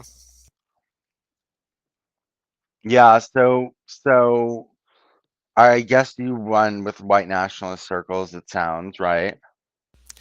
Yeah, yeah, you could say so. Yeah. Uh, somewhat. But Um, do you live in the U.S.? You're from America, or yeah, I live in New Jersey. I'm from New York. okay? What about New you? York. I'm from yeah, southern U.S. Like I'm from North Carolina. Hmm. Yeah. But Are yeah, there a lot of I used to are there live a in lot of immigrants where you are? uh yeah, where I am, it definitely isn't fantastic. I'll say that. Immigrants, I'm not exactly sure immigrants. Depends on what you mean by immigrant, I guess. Non-whites. Okay, non-whites. Yeah, there's you know, large percent of minorities here, I'd say. What race are they? There's black people, Hispanic people, there's all sorts of people here, I guess. But there's all You sorts of have people everywhere. But you don't have yeah, much Muslims, right? there's a lot of blacks. No, we don't. Well, I see Muslims from time to time. Yeah, I guess. Yeah, it's But I mean, not it's large total. portion.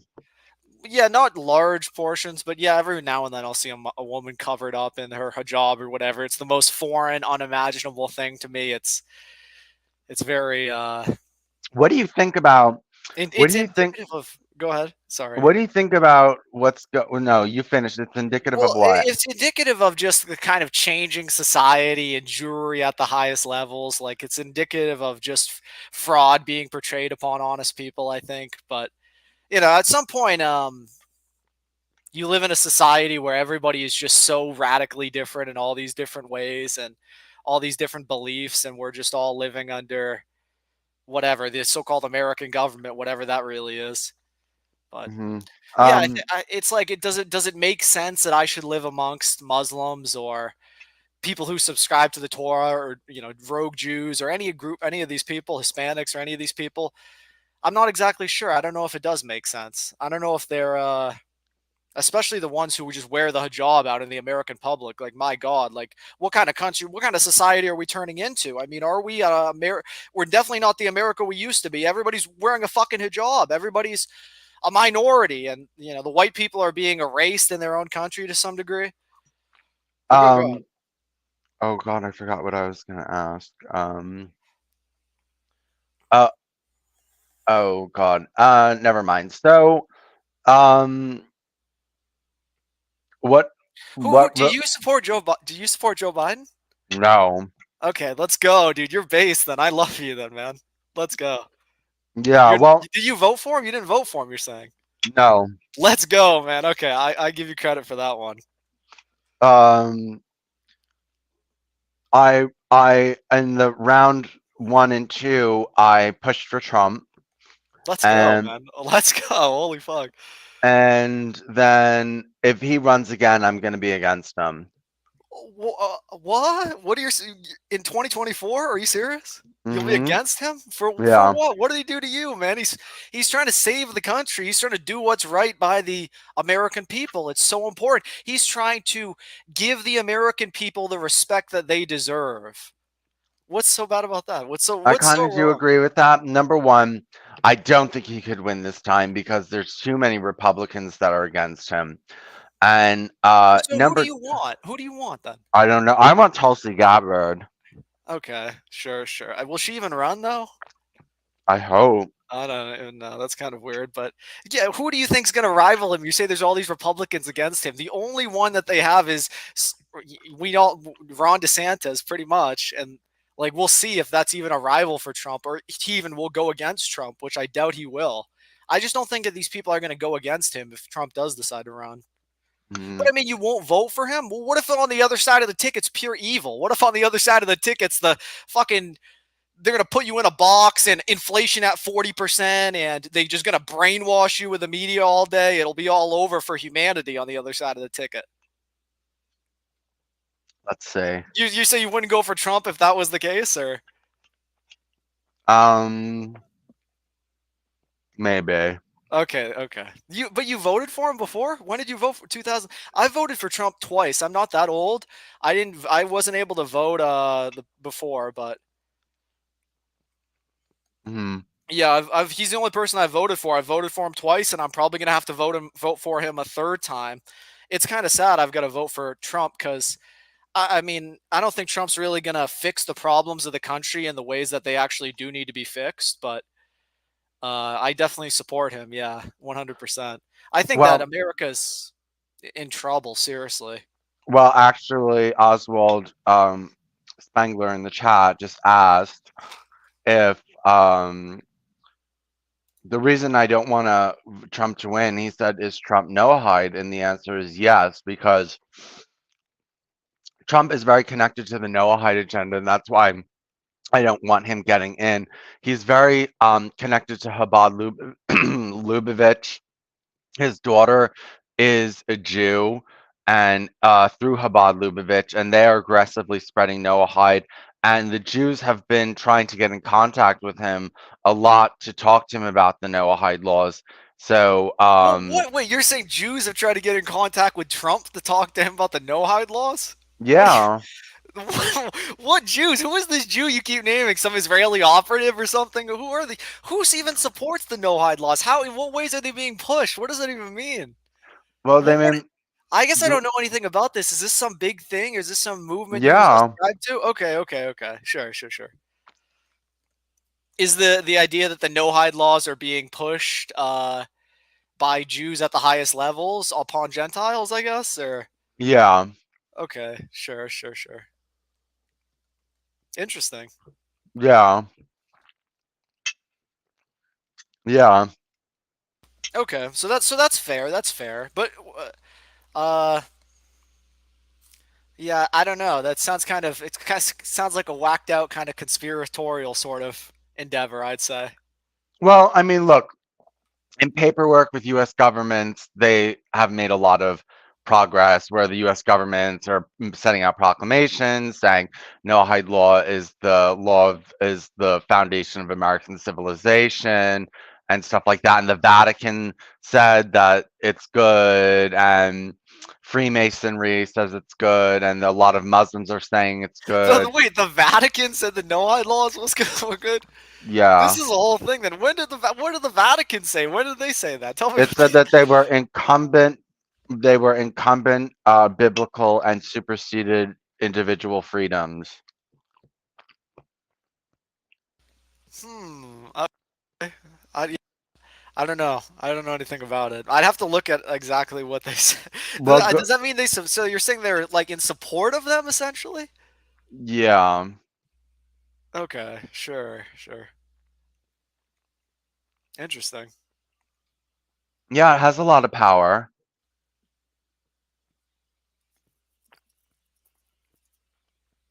It has a lot of power. So I don't You're like, oh, the daughter's a Jew or the daughter's married to a Jew or whatever. No, the daughter is a Jew. She's a Chabad Lubavitch Okay, Jew. okay. Yeah, yeah, yeah. She is Jewish or whatever. She became Jewish. Mm-hmm. Whatever that even really means. But sure, sure. But she's in a Noahide cult. Hmm. So you're saying this is like a cult of people that want to bring these laws onto Yes. Gentiles, basically, in the U.S. and in other places, or is it just happening in the Yeah. U.S.? Everywhere. Everywhere. Okay, okay.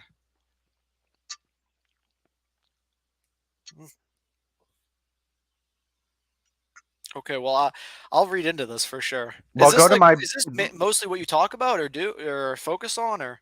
a lot of it, mostly, yes. My blog is stopnoahidelaw.blogspot.com.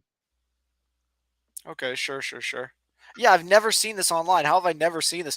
I feel like I never see anybody talk about the no-hide laws. Claire's mentioned it to me before, like once or twice, but what is the relation to the Talmud? Let me ask. They only come from the Talmud. They're not biblical. That's where they come from, is the Talmud.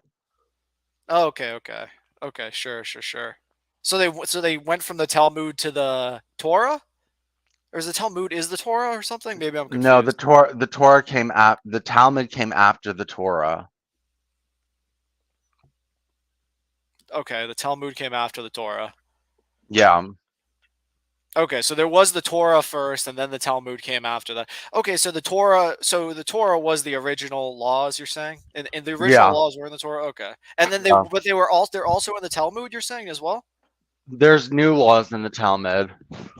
Oh, because Claire's maybe talked to me about those. Are they named something else? No, they're laws, but they're just changed a little bit. How many laws is there? 37, right, or something? No, in the Noahide laws, or yeah, no, yeah. there's 7 Noahide laws, but there's 613 Jewish laws. Okay, 7 Noahide laws and 613 let me see here. Let me scroll up in my conversation with Claire.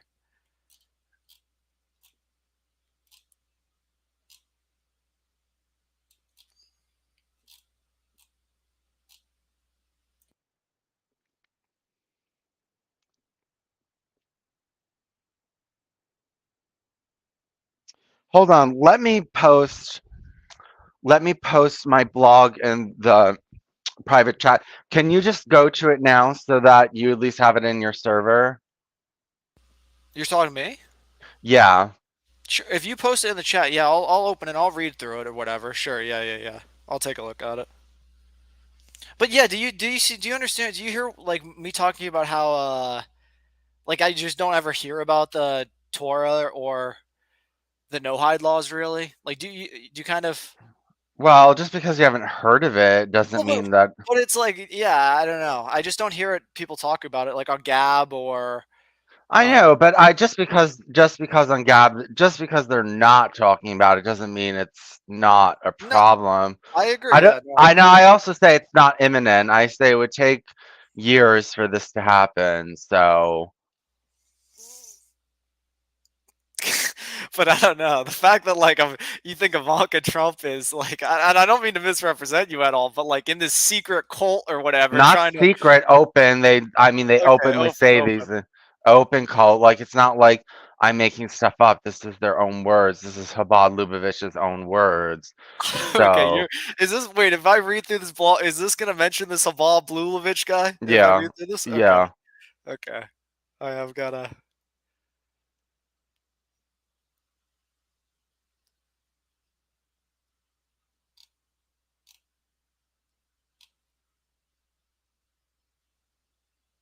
Okay, I'll take a look. I'll take a Okay. look. But okay, that's interesting. Yeah. So let me see what I was saying to Claire here. She said, "How many of the no-hide laws in U.S. or how many of the no-hide laws is U.S. law in harmony with?"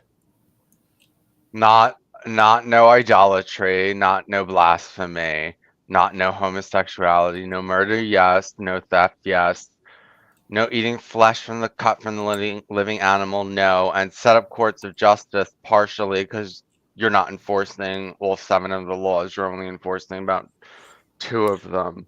Oh, okay. So when I said like that 37 number or before, or do you remember when I Yeah, meant yeah, she was actually talking about. She said the Torah is 36. It was 36 capital offenses or whatever we were talking about. 36 of the 613 laws come with the death penalty. Okay. Yeah, capital offenses. Yeah. Okay. So 36 out of all. How many did you say? 600 or more? Or 600? 613. 613. Okay, 36 out of 613 come with a offense of death. Yeah, they're really into killing both the parties. I was reading some of the capital offenses. They always try to kill both the people that engage in wrongdoing. There was even this one that said bestiality. Both the human and animal are to die. Do you know what I'm Yeah, talking about? uh-huh. They're gonna kill the animal. What did the animal do? That's just that's not right. I feel, but Yeah. The reasoning behind it is that if it was a cow in a field and it got about that such and such a Jew had sex with a cow and it got and was executed, people will still point to the cow and said, "Ooh, this was a cow that the late so and so." had sex with, and and they'll come and laugh at it, and that would be, you know, intolerable apparently, and therefore the cow also had to die. I mean, okay, that's what I heard a rabbi say. Okay. And I think Jews also sort of half believe in reincarnation, so they explain, evil with that person probably had a bad previous life, that's why they suffer or are disabled, or that kind of thing. Sure, Claire. Okay. Interesting. But yes, it's very straight. But then you say, well, Christianity is derived from Judaism. You do know that, don't you? To some extent, I guess I agree, but I don't know. I don't know if I'd be willing to, if I have even knowledge to talk about if that's true or not. But I Yeah, definitely yeah, know but some people would the argue Torah that. is the first 5 books of the Old Testament. So, the Christians already have incorporated Jewish scripture into their scripture, which includes the Old and New Testament. So, it's already been done. I mean, we might be sort of horrified and disgusted, but, it was done a long time ago. This incorporation of Jewish scripture by Christians. Yeah, I'm not sure. I don't know. I really don't know anything about this stuff.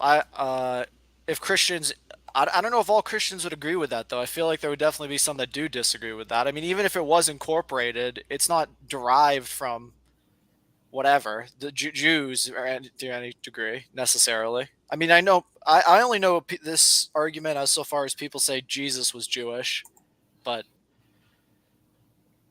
I don't know. Well, I but think it's all connected, isn't it? I mean, without Judaism, there would be no Jews. Without Jews, there would be no Jesus for Christians to worship. It's all kind of dependent on the story of the Jews. Christianity and also Islam, because Islam is a synthesis of Judaism and Christianity, and there's yeah, no getting away from it, really. Yeah, I just don't. I don't know if I agree with the fact that like Christianity is like you just think Christianity is like too Jewish, I guess, or whatever you're saying here, right? Or Well, Christianity's been subverted by Jews or something of this nature, I guess is what you're saying. well, no, I don't say that, but basically, because Jews have the most powerful God conceivable, I guess, other, Gentiles said, well, we're going to use your God for our own purposes, and this was basically what Christianity was all about. It supported the divine right of kings. That was how the Roman Empire first used it for. I mean, basically, the Pope, and the Pope was the kind of chief priest of the Roman Empire and also of the Roman emperor. And after the Roman Empire declined and fell, the European kingdoms, the monarchs of European kingdoms, took up this religion, and I mean. That's Christian history basically, and then the American Republic was founded, and really the American Republic was rejecting Christianity and monarchy because they didn't, I guess the founding fathers didn't want to be told that they were to worship Jesus as God, which is the doctrine of the Trinity, because it was so absurd and unbelievable. Yeah, I don't know as so far as Christianity is like a breakaway from Judaism. I don't know. You're saying Christianity is directly derived from Judaism, but Of course it is. It all depends on the Old Testament. You need the Old Testament for the New Testament to work. I'm not exactly sure old and new. I'm not sure if It but doesn't make sense if you just even if there were some elements of Judaism in there, like I don't see why that would be so compromising in any sense. I don't know.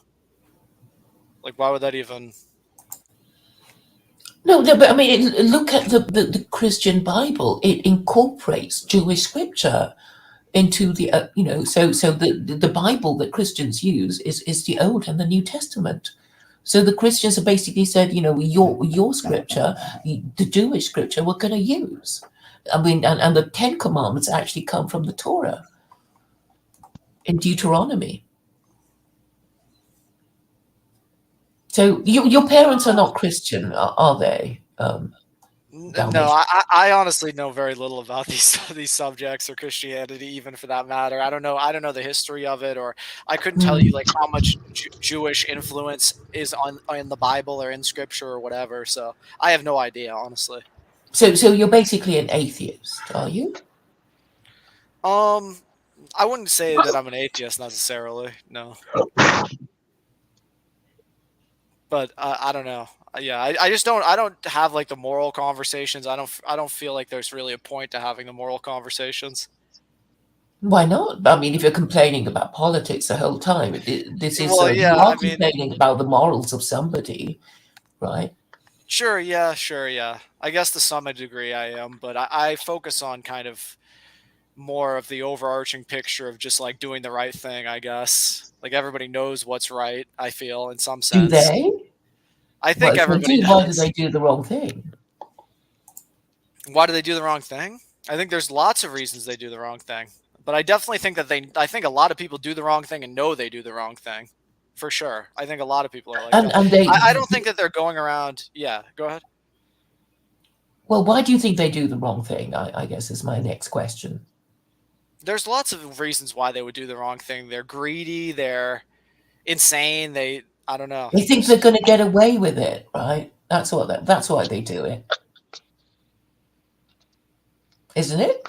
Yeah, people are sick. People want everything that they can. People don't care about others. They're selfish. A lot of the time they probably do think that they're going to get away with it. I agree, but I think it's more just they don't know they're probably questioning. They probably try to justify it in their own mind or whatever. But yeah, I don't know. I think a lot of them do knowingly do the wrong thing, though, for sure. Because they think they're going to get away with it. Maybe. Mm-hmm. And so you basically need to reset people's minds so that they think they're not going to get away with it. And if they get away with it in this life, they're going to be punished for it in the next. And if they believe that, then they're less likely to be so criminal and do such evil things. Like, I don't think it's really like in regard to like the moral stuff. I just think that it's like discussing the morality, discussing if like being transgender is immoral, or discussing like having these like fine-tuned morality questions. Or discussions. No, but I feel I think what Claire is saying is that not everyone understands that transvestism is immoral. We're not born knowing that. We just have different opinions. Like a lot of people. Yeah, a lot of people have a lot of different opinions on different subjects in regard to their moral outlook on things. Yeah, of course they do. Yeah, I agree with that. But we're not all born knowing what is moral and what is not moral. I mean, the Torah says don't do it. The Torah says Jewish men and Jewish women are not to wear each other's clothes. So it's very strict about it. Because I mean, once they start, wearing unisex clothes, they'll end up wanting to want sex changes, and it has kind of happened in that way. Yeah, again, I don't spend time engaging with the moral kind of questions. I feel like I feel like the question of morality, everybody has their own view of it, but I feel like there's no real answer to it, and I feel like it's not worth going into or discussing or even learning about to a strong extent. I don't know. It's very void. Like it's very just lacking in any substance. Like I feel like we know as like biological beings, like in some sense, what is right for us, and pursuing that is really all I care about to some degree. I don't know. I don't like again. Like, is there an answer to like if it's right or wrong to do certain things? I don't know, but. Well, I mean, we're basically saying if we ever talk about politics, we say things like there ought to be a law against this. So, so it's all a question of what laws there are, and right? I mean, do you agree that political activism, whether you're right or left or centrist, is about changing the law?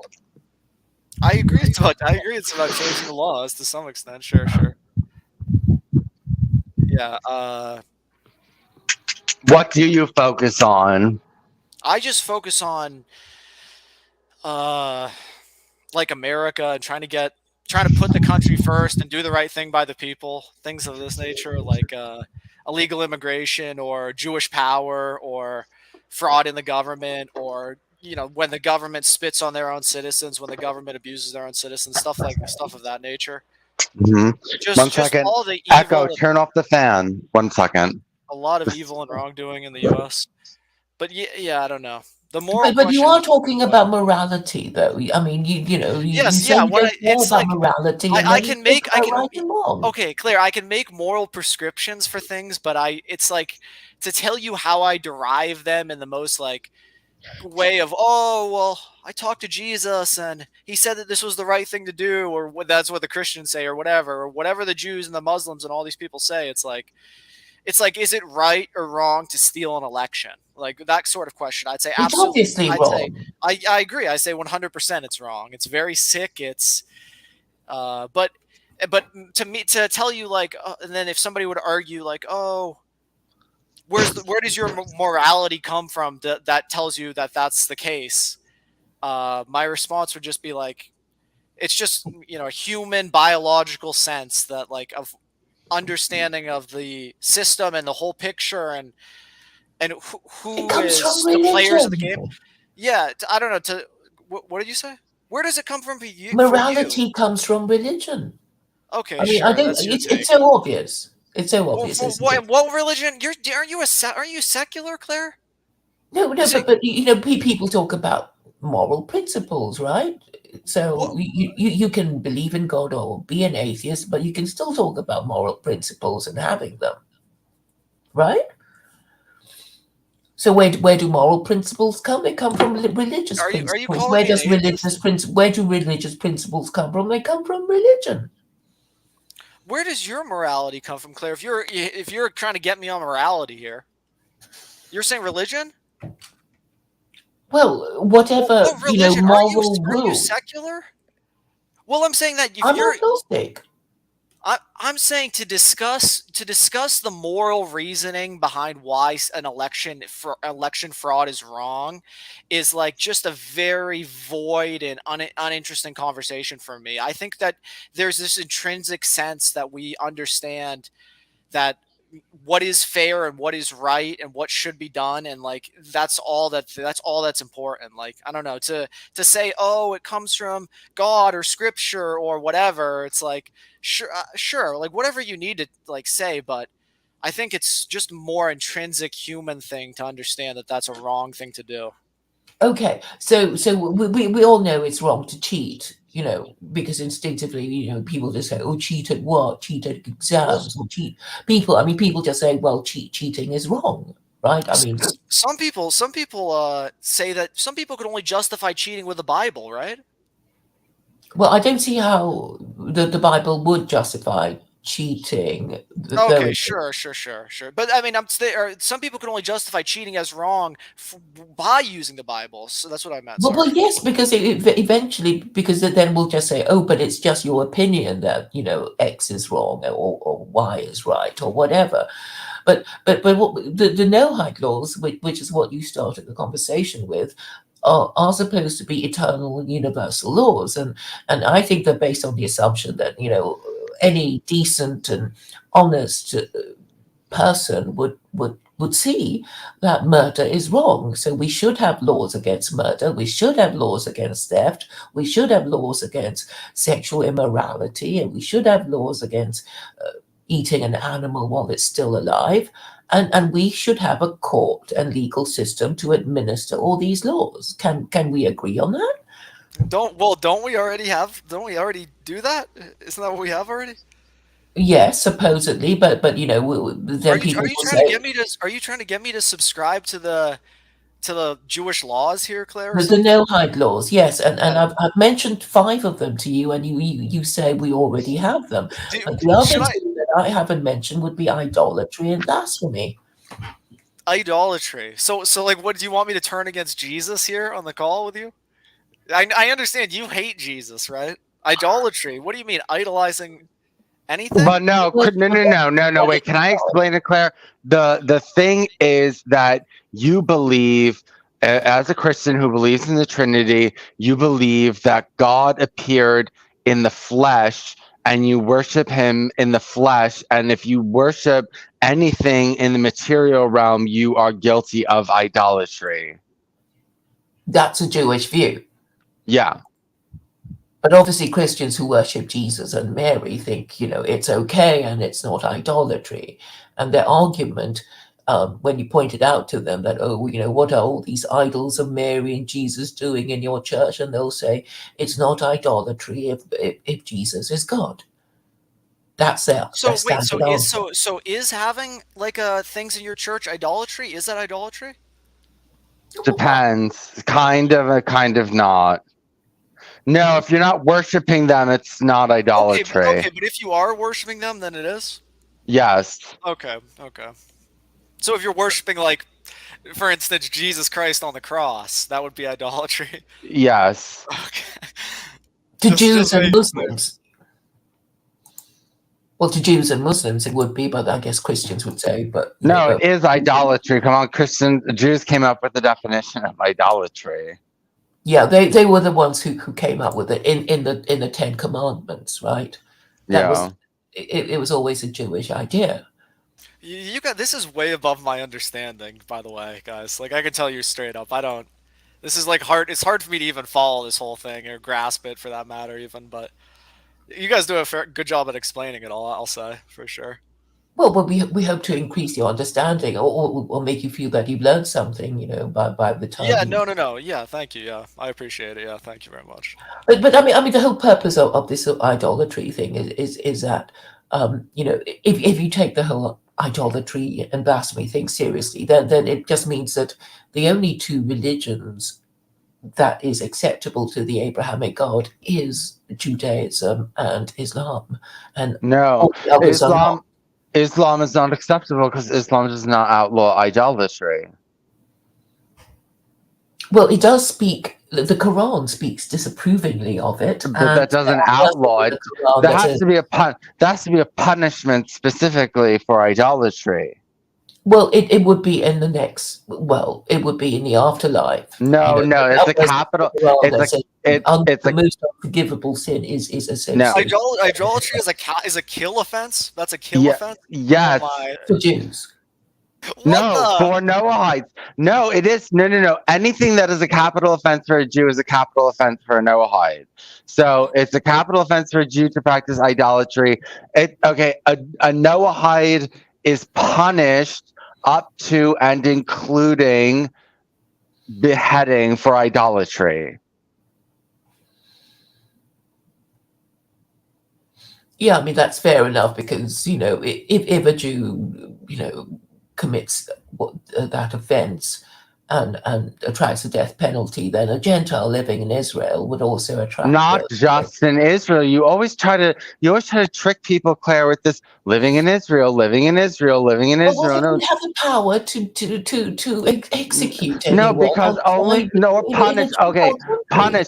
Gentiles impose it on themselves. It doesn't matter. Israel could be a whorehouse, secular place, and the Gentiles, once they get this idea, they run with it and they set up their own courts. That's how it works. Who cares what the Jews are doing? All they're doing is spreading the Noahide laws. That's all their obligation is, not to enforce them, not to go around the world beheading people. The Gentiles do it to themselves. Yes, but it hasn't happened yet. Can I ask something? What is the worst of the Noahide laws exactly? The kill for idolatry, or like idolatry, blasphemy, and homosexuality. Is homosexuality a kill? Yes. Male homosexuality is a kill. Okay. Good to know. Interesting to know. Damn, so you're killing like millions at that point, then, huh? Wait, but modern Jews in America don't subscribe to this stuff. They They're push homosexuality on the masses. they're apologists. Okay, they're apologists. So okay, 10% of the Jews go around spreading the Noahide laws, and then the other 90% say there's nothing wrong with them. Stop talking about them. You're just an anti-Semite. If you're against them, you're a bad person. Like that's what they say. Oh, so wow, so homosexuals should really be against this stuff because if this stuff goes mainstream, who knows what could happen to them? Quite honestly, right? Is that Yes. like okay? Good to know this. There are a lot of LGBT people against this stuff. How many people know about Vincent this is stuff? one. Huh? Vincent is an LGBT person. Okay, sure. It's growing. The knowledge is growing. Like, okay, do you know Adam Green? Maybe I've heard the name. No, Adam Green, No More News. No More News. Yeah, No More News. Yeah. Okay, so I've been on No More News 4 times to discuss it. He really believes in it. So go to his BitChute and go to Noahide, and you'll find videos. I just did one of him. It was posted September 2nd. Whoa.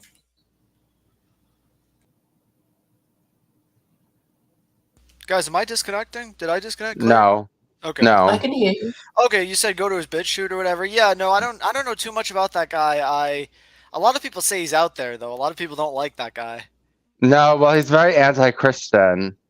Does he talk about this a lot? You're saying though, basically. Yeah, kind of. Yeah, he does. Okay, interesting. Well, And then you said the other ones that are the worst are idolatry And blasphemy. Blasphemy. So blasphemy against who though? The Jewish God. The Jewish God. Who is the Jewish God? The God of the Israel. Jews. Yeah, the God The of Abrahamic God. Okay, Abrahamic God. So speaking against the Abrahamic God, that's you're killed for that 100%? You're punished. You're definitely punished up to. You can be killed if the nation prescribes it, but you're prescribed a punishment in some way for it. Okay. Well, Jesus was crucified for blasphemy. Yeah, blasphemy. Ah, that's why they killed him. Okay. Because he said his papa was God. Ah, so he spoke against the word of the. So wait, were these the Noahide laws were in effect back then, or? I don't know. No, they were. Yes, they've been in effect for a long time, but they were only written down in the Talmud like 400 years after Jesus Christ. Yeah, so the Noahide laws came before the Torah. You're a bad person. Okay, Jesus was killed for blasphemy against the Jewish God, against the Abrahamic God, I guess. Yeah, because he said that his father was Jesus. Okay, or God. He said his God. Yeah.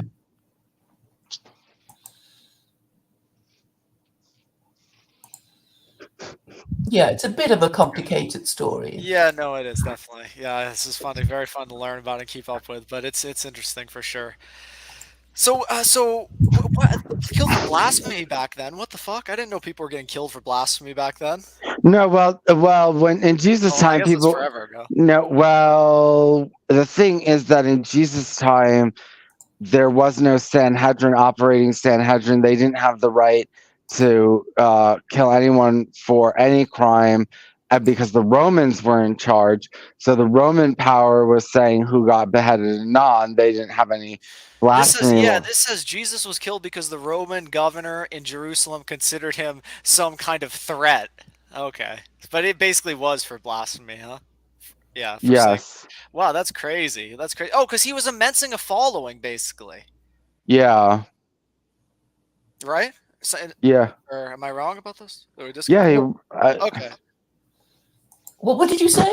He was what? Yeah, he was immencing a following. Like he was getting a following, and so the Roman state or whatever in Jerusalem considered him a threat, so they had him killed, basically, for Well, no, saying that his no, father was not quite remember the God. story of Pontius Pilate. Right? You know, basically, it was the Jews themselves who wanted him dead. Are we disconnected? Can't you hear me? Yeah, no, Claire. Yeah, I can. You can. So you remember Pontius Pilate washing his hands of the whole affair, or he tried to. So the Jews, Caiaphas, the Hebrew priest, wanted Jesus to be executed after he was convicted by the Sanhedrin of blasphemy. And they took him before Pilate, and Pilate said, "Well, I can't see that he's done anything wrong." Remember that bit of the Bible story, Vincent? Yes, well, Pontius Pilate Hello? didn't want him killed. Yes, Pontius Pilate didn't want him killed because he said, "Who do you want, dead, Jesus or Barabbas?" And the Jews said they wanted Jesus, and they let Barabbas go. So he was, it was the Jews definitely who were instrumental in Jesus' death. Yeah. But the point was the Jews themselves who wanted him dead couldn't execute Jesus themselves because they were Yes, already under Roman control, and yes, Pilate was the governor, and he was the top man. And if you wanted anything done, and you're in Israel, you had to go to the Roman governor, and that was him. yeah, yes. Okay, and the Roman governor got him killed, basically. Well, he didn't want No, to. he He didn't tried want to to. get him off. But I think every one of you Passover they would forgive, let one, somebody go, and the choice was Jesus or Barabbas that these Jews wanted to, um, you know, um, let go, and they preferred to forgive Barabbas and execute Jesus. Well, that's a story anyway. Wow, this is yeah. You guys learn all about this stuff. This is where you guys. This is like so. I don't know. Well, I mean, Not I think you're saying, these are like such old stories. Like it's just so like I don't know. I know Who you think knows what even was going? I don't even believe a lot of history. I guess I just don't even. It's so hard for me to like to take in. I know. I mean, there believe are like theories that stories from Jesus so long never ago even from the past. existed. To subscribe to that is so.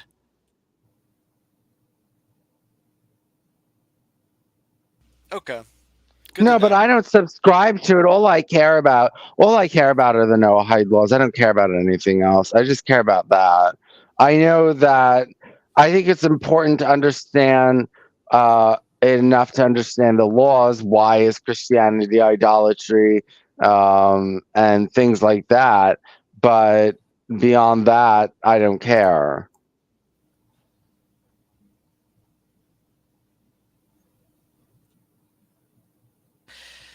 Good to know. Good to know. Yeah, I never actually knew the whole story of like why, what exactly went on with the killing of Jesus.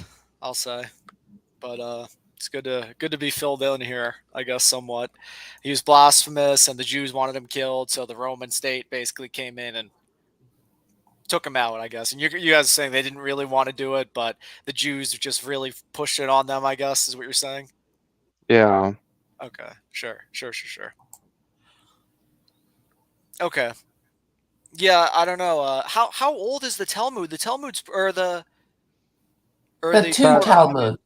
the There's a sutra, Babylonian Talmud and the Jerusalem Talmud. no, it's the Palestinian Talmud. They just call it the Jerusalem Talmud to get rid of that Palestine. It's the Palestinian Talmud. But the Babylonian Talmud is about 1600 years old.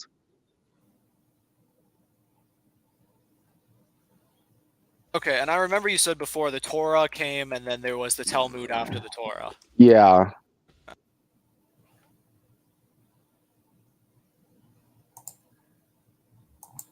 And then wait, so which there's two Talmuds or just one? Don't the Talmud speaks against Jesus Christ like crazily, doesn't it? Isn't it really Yes, against Jesus? yes. The Babylonian Talmud is the only one that's important Hello? because it's the only one that has any weight. The Jerusalem Talmud doesn't really play any part in Jewish law. Wait, so does the Talmud speak against Jesus? Yes. Okay, okay. What does the Talmud say about Jesus? Isn't it like crazily against He Jesus? he was a sorcerer, he was a whoremonger, he's burning in excrement and stuff like that. That's nice. Okay. God, wow, the Jews hate Jesus, don't they? The Jews hate Jesus. The Jews that follow the Talmud hate Jesus, I guess. Most Jews follow the Talmud. Most of them do? Well, no, okay. They're secular liberal Wait, Jews. so No, can I no, read no. but No, where are the Noahide laws? Are they in the Torah? They're in the Talmud or the Torah? they're not in the Torah, they're in the Talmud. Okay. Noahide laws in the Talmud. Okay. Yeah. That's it's not biblical. Okay, I'll look this stuff up. You sent me this link to look at, so I'll look Yeah, this. I did.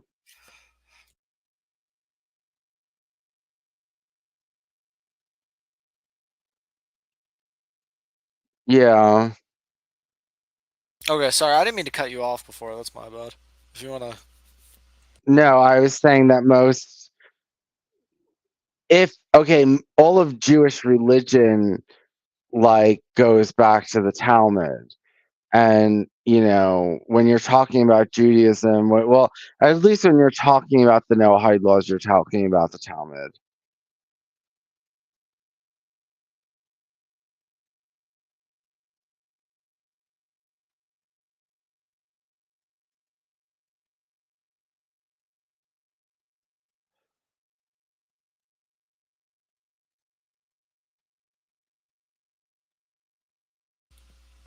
Do you believe that Donald Trump is knowingly spreading the Noahide laws, like on purpose, like as like this like secretive like evil? Does he know he's doing this, or he just is not unaware of this, or what exactly?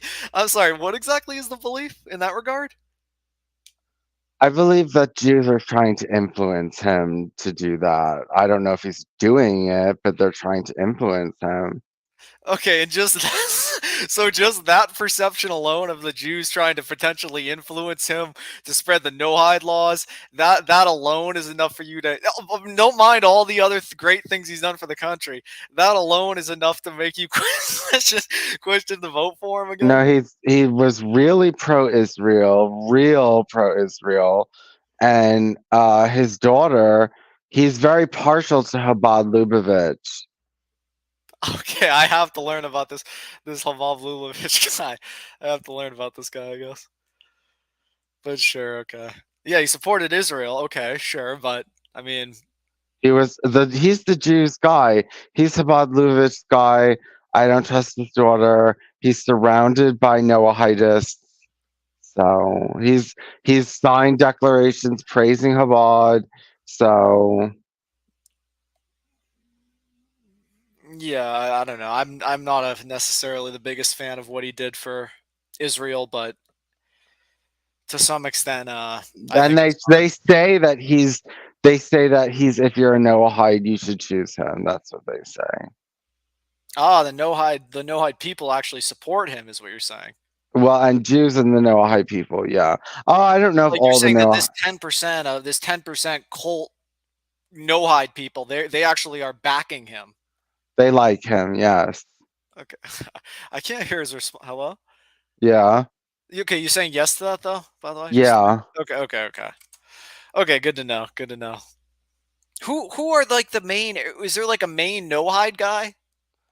No, there's not a main Noahide. Well, there's a main not no, there is no main Noahide guy. There's just a bunch of different rabbis and a bunch of different Noahides follow the different rabbis. Okay, and these like rabbis are like working in secret to spread this stuff to get this Not out there. secret, openly, Okay, secret. okay, my bad. Openly, okay, my bad. Openly, you did say openly before. Okay, true. Okay, good to know. You said that Well, this is what Adam Green was mostly about. This whole thing. no, I'm mostly about that. This is my whole thing. Okay, this is your thing. Okay, good to know. Well, you obviously find it very hard to believe. Yeah, I mean it's kind of out there, I will say. But I don't know. It's maybe not that crazy. I could get behind it possibly. I could believe it. But I'd have to know like who the Jews are, who these 10% are that are trying to spread it.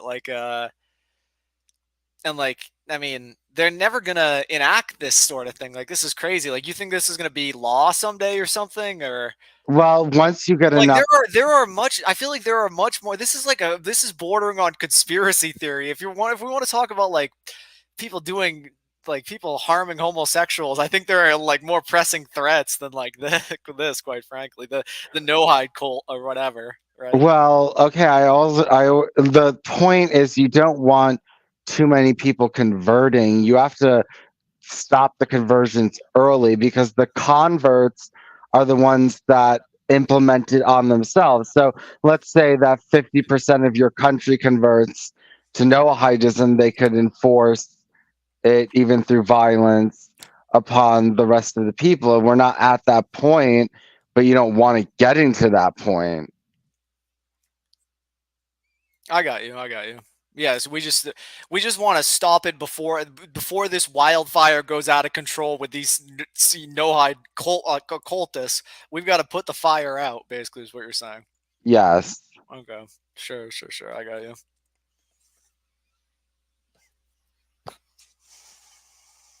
So do you and Claire, not to make you guys argue or anything, but do you guys agree on a lot, or are you guys opposed? Or Claire talks No. about this no hide stuff. Actually, she's talked about this with me. Yeah, no, it's something.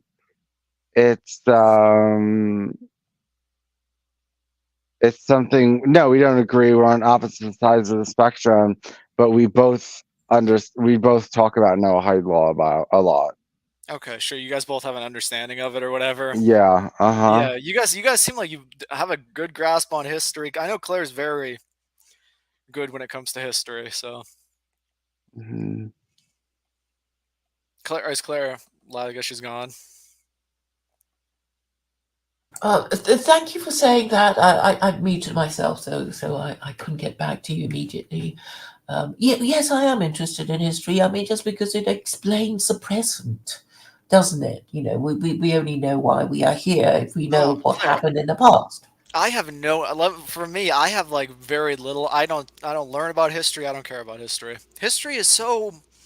I mean, I know a little bit about it, but it's like I know when like World War II happened and American history a little bit when the country was founded, obviously, and these things, but when the Constitution was signed and all this stuff. But it's like to learn about global history, it's just so, I don't know, unappealing to me. And like, I don't agree that like, oh, if you don't learn about history, it's bound to repeat itself or whatever. I just think that that's laughable. Well, then you won't know if it's history. repeated itself. So but I suppose the idea is that, you know, if you don't know it happened, it will repeat itself and you won't know. You'll think it's happened for the first time. I just like, it just, we're in such a different time technologically to like even look back at history to me is just quite frankly bizarre. If that makes sense. Don't you think that a lot of things that go wrong is because of human error and you know, just not seeing reason and ignoring the truth? I will say I'm glad that there are people that know a lot about history, though. I have respect for those people, and I'm not necessarily against them. I don't know. Mm-hmm. It is something noble to know about. For me, it's just I just am not. It takes so much time, and it's like I'm skeptical that history even happened like the way people say that it did. Like, because I know that like people write history. History is like not just like there for History your eyes is to written see. by the victor, you know, that kind of thing. Well, yeah. I mean, I know that a lot of history Jews, like history is written by people who are genetically capable of writing history, who are like actually like who are interested in these things in the first place. Yeah, who are very like on another level in like some sense. Like I know a lot of Jews have dare I say, like faked a lot of history. They made up history. They made up historical narratives, and Jews have, dare I say, written history in some sense. I don't know. I think that, yeah. Well, I mean, it's I think the it's whole so idea. how can you like get behind it? I don't know. How do you get behind history when you could like acknowledge that there are elements of it that are like hard to believe, or like you don't know the level that you're supposed to like ascribe belief to certain things that happened in history. I feel. Does that make sense? Yes, but I mean, what? Okay, what do you think was the worst thing that happened in history? Oh man, the worst thing that happened in history? That's an interesting question.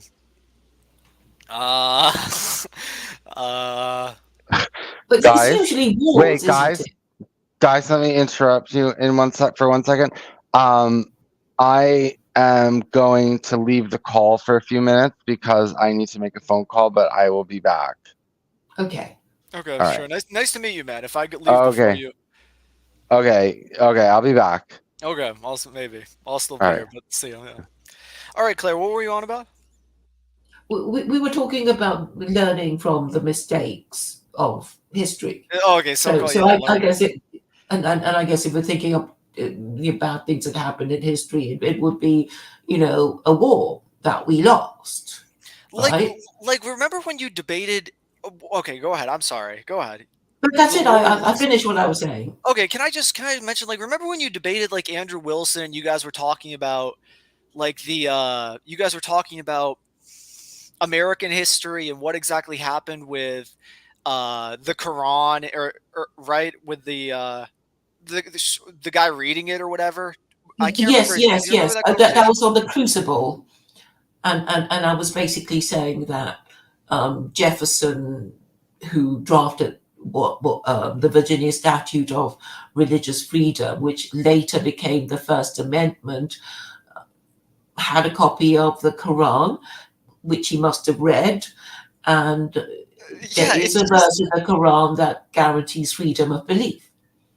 And he refused to believe it. He was saying, "Oh well, we all have books that we never read." Okay, Claire, I understand. Okay, so the verse in the Quran. Who was this again?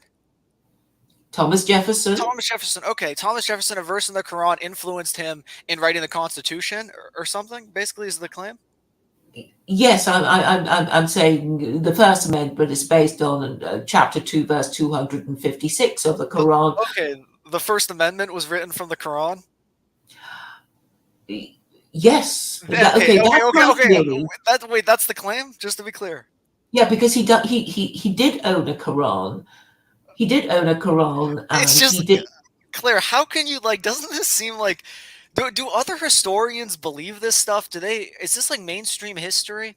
Like, do you understand, like, with history, it's like there are different historians who have different outlooks on history. Like, history is perceived in like different ways. Do you acknowledge this about history, like these things about history? Just to be clear, like an overarching point about the subject. Yeah, I mean the many interpretations of an event. Sure. Okay. Sure. Yeah. And it's like, how do you even? I don't know. It seems crazy to me to make the claim that.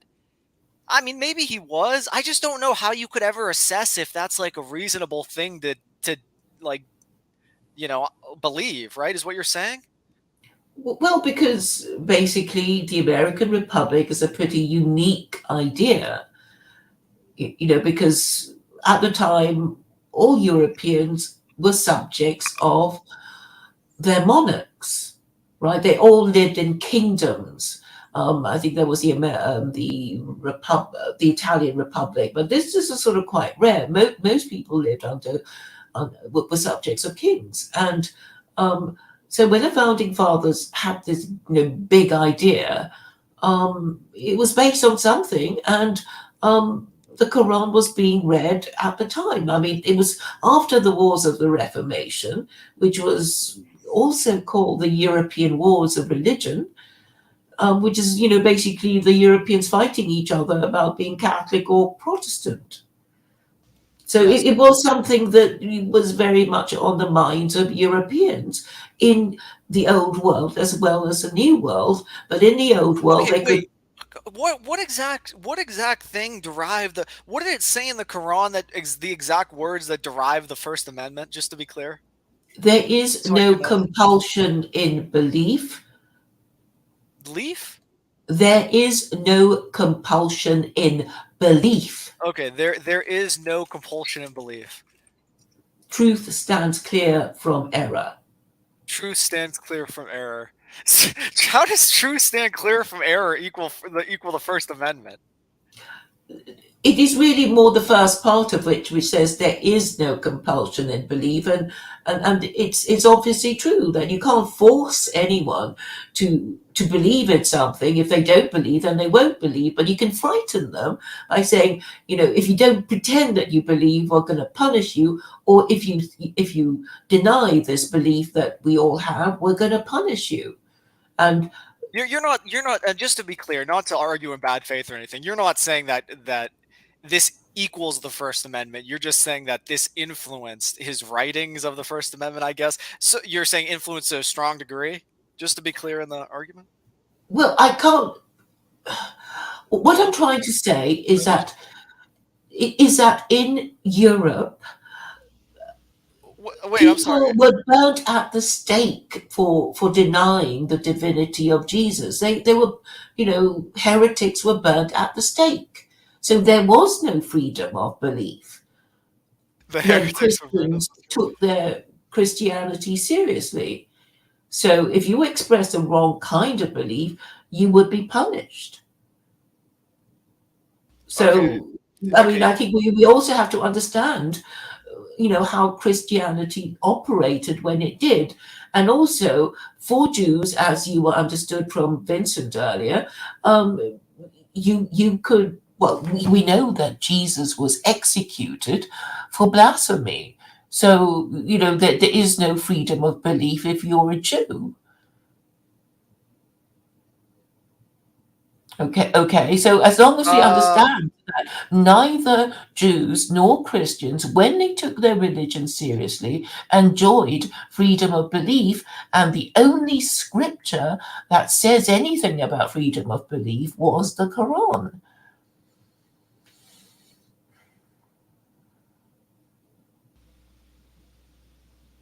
Okay, and okay, sure, okay, and that is the statement. There is no compulsion in belief. Yes. That talks about belief. Okay, I understand. I got you. Clear. Sure. That all makes pretty good sense. I don't know when you put it like that. Well, I'm glad. I'm glad. I'm just a little scared when I explain and nobody understands. Yeah. Well, like at the beginning, you were cutting in and out for me a little bit, but I fixed it now, I think. But yeah, I think it was just I wasn't sure. Did you hear my question? I even forget what I even asked. What, a while back or just this Yeah, minute? well, yeah, like the last question I asked. Yeah, I don't know. Can you Kinda repeat cut out it? at me. Can you repeat it? Sorry, because I might not have heard it. No, I don't even remember what it is now. Oh, you've forgotten. All right. Okay. Oh yeah. I said okay, yeah, now I remember. It was like I said we were talking about how it was like it became the First Amendment, the statement there is no compulsion in belief, how like, and I said, oh, how does this statement equal the First Amendment or whatever? But you're not saying that statement equals the First Amendment. You're just saying it was that him reading the Quran influenced it, and you believe it was to a strong degree, I guess. Well, yes, because I imagine that if you came from Europe where, Christians persecuted other Christians and they had the wars of the Reformation, which killed a lot of Europeans, and it happened for centuries. You can imagine, the settlers thinking, yay, we're free of all this. We can talk about religion as much as we like, and nobody's going to bother us and throw us in jail. And hey, after the American Revolution, we're a republic, and no king is going to tell us what we can and cannot say.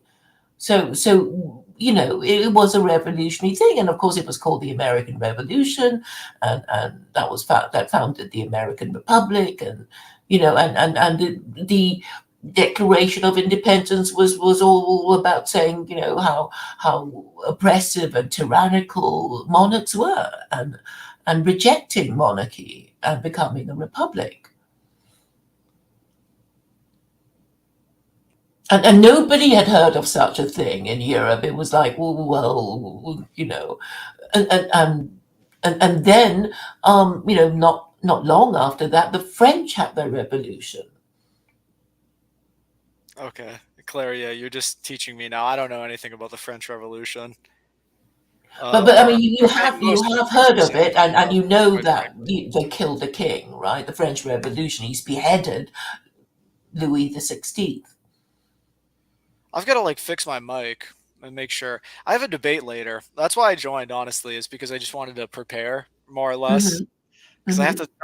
to. That's why I asked you about that Sonzel guy, because I'm debating him later. So I kind of just wanted to Oh, prep. right. So what, on his channel? Yeah. Oh, well. I mean, post me the link so I can catch it if I have time. Okay, yeah, sure, no problem. Yeah, maybe. Well, what? I'm not sure it will definitely happen, but Right. it's on Twitch. Yeah. Okay. What are you debating? I don't know. I'm pretty sure he might work for the FBI or something. So I'm just gonna go basically just tell him how to govern the country. I'm pretty sure. Okay. Yeah, seriously, Claire. But we'll see. I don't know. Yeah. No, it'll be a conversation about the state of affairs in America. Hmm. I know you're in. Yeah, but Where are it's you, all tied up, isn't it, with Claire? religion and Claire, morality? do you remember our messages? We were talking about a financial relationship. Do you remember that? You were like, "Oh, Yeah. I don't want a financial relationship." Well, I don't want to loan you money. Claire, I'm saying that I'll loan you. What about that? I'll loan you, I and don't, you I pay me don't, back with neither a interest. borrower nor a lender be. Huh? Neither a borrower nor a lender be. What kind of It statement means is don't that? borrow or lend, or No, you'll just get annoyed with the other person. no, Claire. That's how life works. Is through borrowing and lending. That's what life is. No. Well, sometimes you have to borrow, but try and avoid it, or you'll get yourself into debt, and then you'll end up a slave or bankrupt, or, you know, financially embarrassed. So, True, I guess. Yeah, if you get in bad debt, it's definitely not good. But I agree that I just and feel it like annoys your friends I if feel you like it's just a fun thing, though. It doesn't have to be so serious. You know what I'm saying? It can just be like just some sort of relationship in that regard makes do. a sort just just brings it to a higher level. I feel. Do you know what I'm saying? Hmm. What? Sorry. Really? I mean, it's just annoying. You can destroy friendships, right? It's like, we need to Claire, be Claire, friends. our friendship could never be destroyed. Are you serious? Hmm. Well, Hmm. I don't know you really, do I? Okay, well, we don't know each other like that. I mean, I've seen pictures of you, certain pictures of you with certain things in the background, you with certain things. I don't know if I can discuss that. You want me to? Well, yes, those gun and flag photos. Yes, what about them? Yes, yeah, I've seen them and everything. I've seen the certain articles written about you. You're like a hero. You're a legend, Claire. What do you mean? Am I? Oh, I don't You're know. I mean, you're I'm known, just. Claire. You're known. The American government is like, be careful, I'm Claire. known to the FBI and the CIA. Really? It's possible, man. You don't even in oh man, do you keep up with this stuff? Like they've got agents like all over Germany. Like Germany, there's just a major thing about Germany's like out of control where they're like spying on It's everybody, an man. occupied country. I mean, really, the whole of Europe is an occupied country, and basically, you know, Europe is out of control. They're the Muslims coming in and the citizens are like man, we're going to talk about probably on the debate with Sansa. I'm probably going to discuss Russia and what's going on there, but yeah, Americans now when they tuck their kids in at night, they've got to be aware of the N word, Claire, the N word. mhm. And we know what that word is, right? Uh, yes. Hmm? we're not supposed to say the N word, yes. You know what that word is, right? The N word.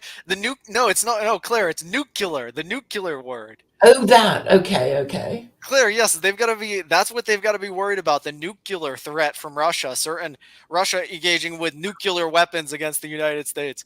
This is the level that we've gone to, and you look at. We'll probably talk about America's paying, and they're begging Israel to pay now. They're crying. The American government's begging Israel. Oh, Israel! Zelensky's begging Israel. Oh, Israel! Israel, we need weapons. We need money, Israel. The Israelis are dealing with the Islamic Jihad, sending them rockets, trying to kill them with rockets, and Hamas trying to blow up Jerusalem. And they've got the Israelis have the American government crying to them. Oh, Zelensky crying to them. Oh, can we get more money from you, Israelis? Can we get more weapons? This is stuff we'll probably talk about, but this is like a monologue I'm planning on doing on the debate, but. Okay. Yeah, the Israelis can't pay, Claire. We fund their whole operation in Israel. We fund the IDF in the U.S. The Israelis can't pay. They can't. Look at who. Oh man, that whole situation in Russia and China or in Ukraine and Russia is out of control, Claire. It's out of seriously. It's out of control. Do you realize this or no? Remember when the yes. I mean, American there are people who are actually worried about World War keep up with this III. stuff? Well, I mean, I have a vague idea of what's going on, and I know that there are people who are worried about the outbreak of World War III, and unfortunately, all the European national leaders are kind of bought and paid for by the neocons and support Ukraine against Russia. So that's a situation, and it's like the Europeans are really stupid because they know that the First and Second World War started with a European war and then became world wars. And Oh, wow. So you're saying that if history tells us anything, World War I and World War II were started, on the backs of Europeans, and you're saying that, if we look at history, maybe we can deduce something that we can see in modern day going on. Yeah, and it's like it should be obvious now for the whole wide world. There are parallels, right? It's like the Europeans can't help themselves; they just keep wanting to fight each other because, well, there's always some European country who thinks, "Oh, I'm going to take over the whole of Europe." Sure, yeah. Somebody always tries to go crazy in Europe and just totally, take over. But Russia's not even trying to do that, Claire. You have to acknowledge that, right? I certainly do, and it's always the sort of land-hungry little Western European countries who are so hungry for territory. So in the First and Second World War, they were really wars of European imperial rivalry. So Germany was the biggest landmass and had the most Germans, the most people who were German, and Britain was a marine empire, and got nervous of Germany, and that's basically what it was all about. Britain not wanting Germany to rise up and rival them, and because Germany was actually a bigger country with more Germans than there were British people. You're saying this was World War I? Well, it's the same. On both occasions, Britain declared war on Germany. Okay, yeah, okay, sure. I got you. I understand. Yeah. So I mean, I don't know. I guess it's a little bit different now. I guess. I mean, certainly, I don't think that this is going to lead to World War III, but. I guess like so World War I and World War II happened like that in both cases?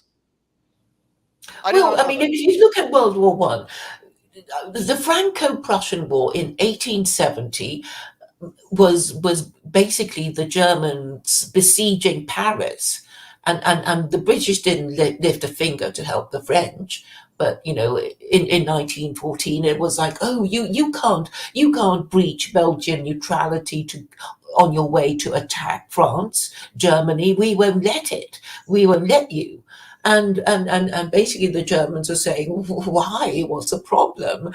And the British really had to think hard to say, oh, it was the 1869 London Treaty of London that says we have to guarantee Belgian neutrality, and this was obviously, 69 years before 1914, and it was obviously, something that was kind of rustled up. It wasn't a real reason, and the real reason was that everybody wanted to stop Germany because Germany had the biggest army, and everybody was scared of Germany, and and that was basically what it is. And obviously, it should have been sorted by diplomacy, but nobody knew. Okay, everybody's forgotten now, but there was a 1915 election in the UK, and you can tell from the songs the British sang about our boys will be back by Christmas, and the First World War was a summer war. It started in the summer.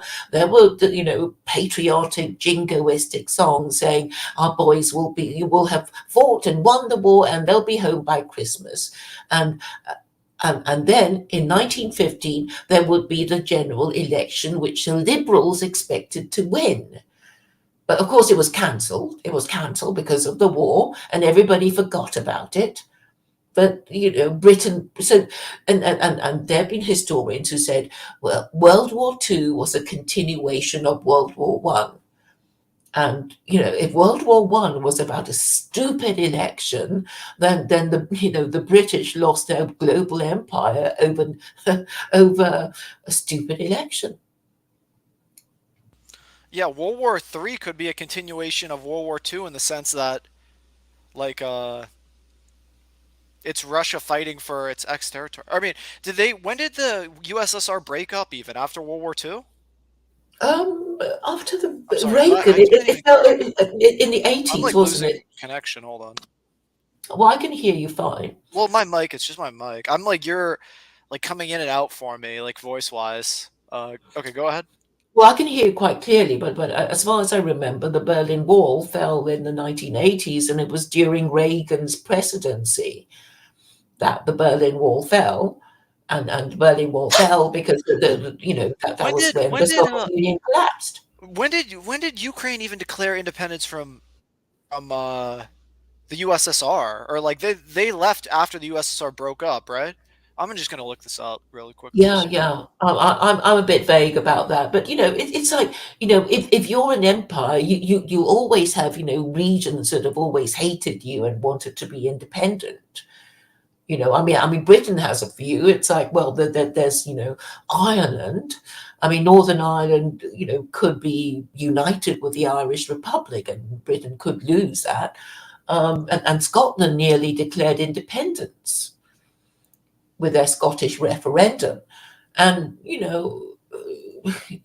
if you have different regions full of different people who speak a different language to you, you could easily lose those territories. And obviously, if you're running a country, you don't want that happening under your watch. I mean, Spain has its problems with Catalonia, because Spain is also an empire. It seemed to have gone quiet.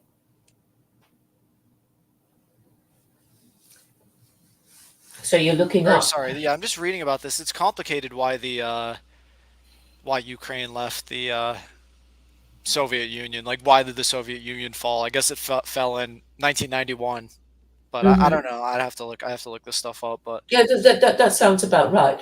But I mean, if you're an empire and you have different regions with different people speaking a different language, the moment you weaken, a lot of your different regions will say, hey, maybe we can not be under you anymore.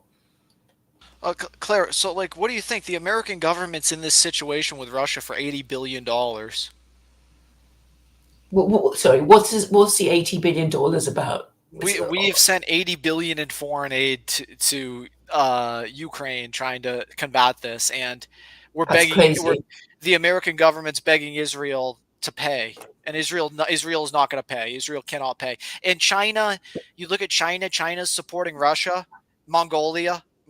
Mhm. Claire, are you familiar with Mongolia? Well, I haven't been, but I know where it is on the map. Okay, Yeah. that's good. Well, I mean, the thing is, I mean, America's just I'd been. like to give you a geography test. I bet you'd ace it. Honest to God, I bet you'd ace. I I know bet if it's north of China. you'd ace would you ace a European test 100%? I hope so, but you know, but my knowledge is not perfect. Okay, sure, go ahead, sure. But so what were you saying? You said it's where of China? Oh, South? Mongolia is north of China. No, it's like south of China, right? No, it's north of China. Or it's like where? It's like Mongolia. It No, was it's inner and under. outer. It was inner Mongolia and outer Mongolia, I'm sorry, I isn't don't it? even know. I gotta fix my mic here, Claire. Sounds okay to me. Your audio's okay to me. Let me see. Let me see where Mongolia is on a map. I have not seen. Yeah, it's like right below Russia, but it's like I think below China too, right? Well, it's sandwiched between Russia and China. That's my memory of Mongolia. Yeah, it Well, is. okay, it doesn't even matter where it is on the map. But the point is that yeah, Mongolia is supporting Russia, as well as China, as well as even India. They're not paying there, and Europe's not paying, so Europe doesn't pay. So it's really America's funding this whole endeavor, and it's like how far are they willing to go in the sense of, I mean, do you hear about Putin saying that he's willing to go nuclear, Claire? I heard him. I heard it said that he said that, but you know, I haven't read about. I haven't been following that closely. Okay, okay, yeah, you're just in the UK. Your government's. Well, what's going on with your government? You're in the Oh, I UK, don't know, right? crazy things. I can barely. Didn't that new woman just got elected? Or do you Trust. heard about her? Yes, Liz Truss. That nobody trusts. Yeah, I was just watching her do an interview with the American Jewry State, Jew State. I think it was her. Let me see if I can find her name. If I can make sure it was her.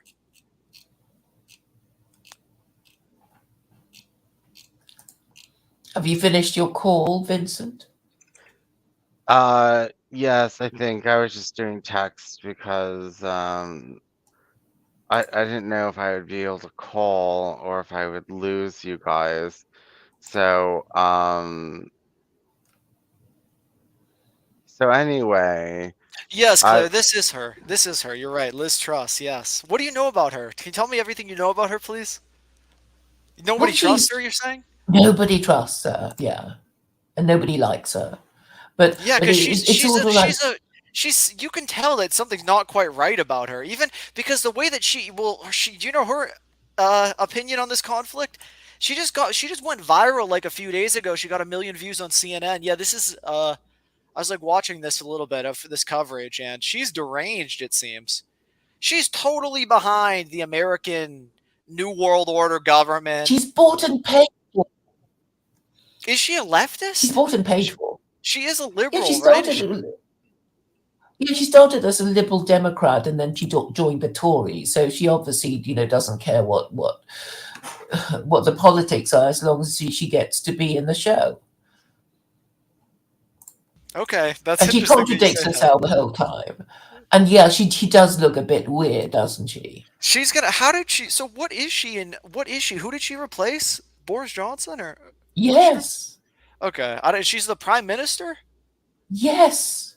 Well, And when there did- was this other guy who was, you know, who was um, in the leadership contest, and the BBC never gave him a chance. It was that they always backed her and prepared public opinion to accept that she would win. And it was so obvious. It was so obvious that so Sunak never got a chance.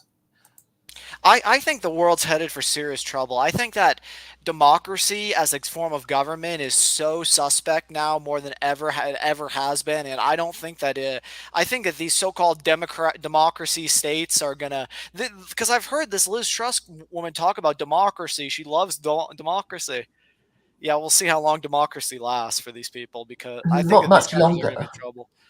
democracy is so subject to the influence of, and this is a point I was going to make with Sansa later, is that democracy is so subject to foreign actors now. It like cannot stand. It's you don't even know that who has reminds me. access to your citizens. They've got access to your citizens in Russia, China. China has access to your citizens. Russia has access to your citizens. Like, it's not a like they're trying to get them to do certain things for them politically. Like, they don't give a fuck. Nobody cares about the American people anymore. They're so sold out now to every person imaginable. But go ahead. Sorry, Claire.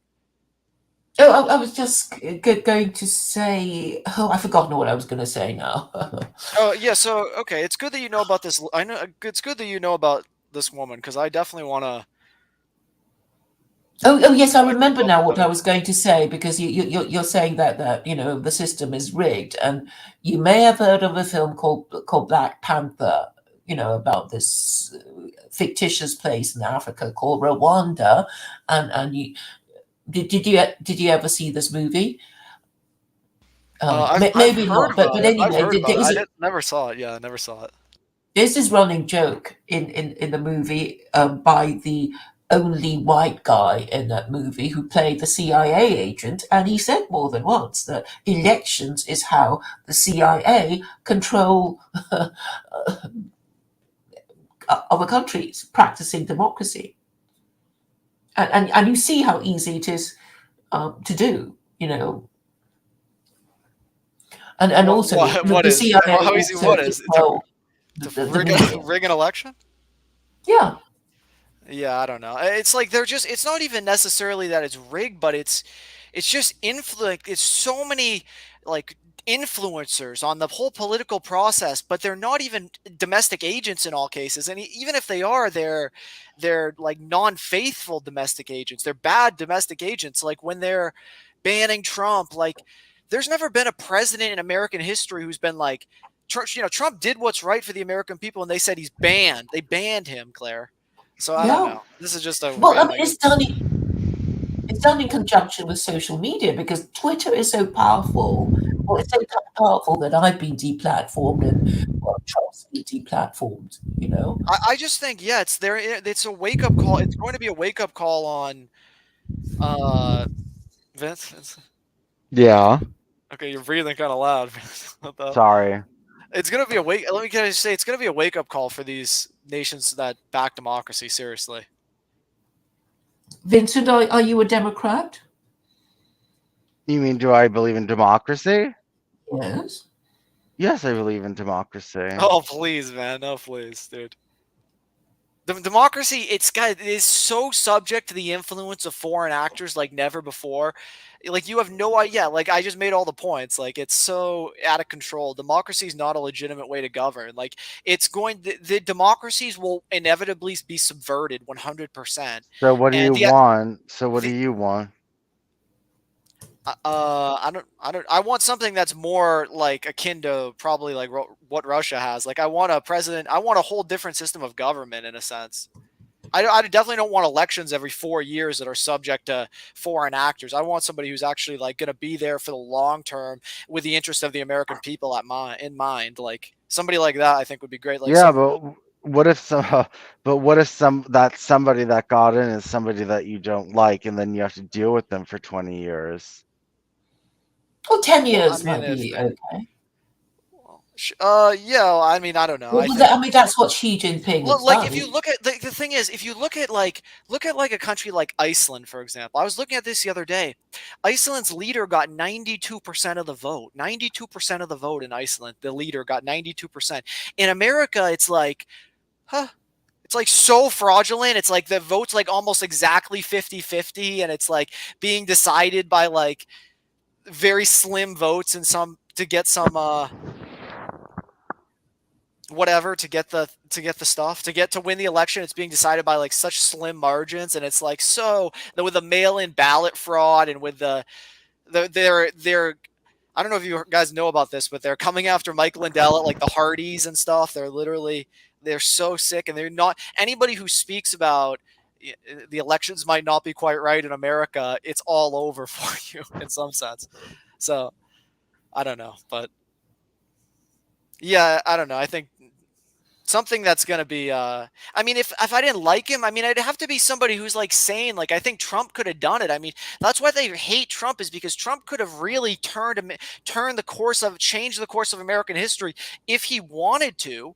If on January 6th, if he said, I'm calling all patriots to the Capitol, we're going to run the government now. We don't care what the election says. We don't respect the country. We're taking over. He could have done that, and who knows what would have happened. But that threat, like literally that existential threat alone being there, is what the people that operate this democracy, the rogue Jews heading it in some sense, that's what they literally are like so for. They can't stand that. They cannot stand like somebody being like at that level where they can really like do that to the whole system, right? Like anybody who can do that to the system, the government doesn't accept that. The American government's not in the business of taking on opposition.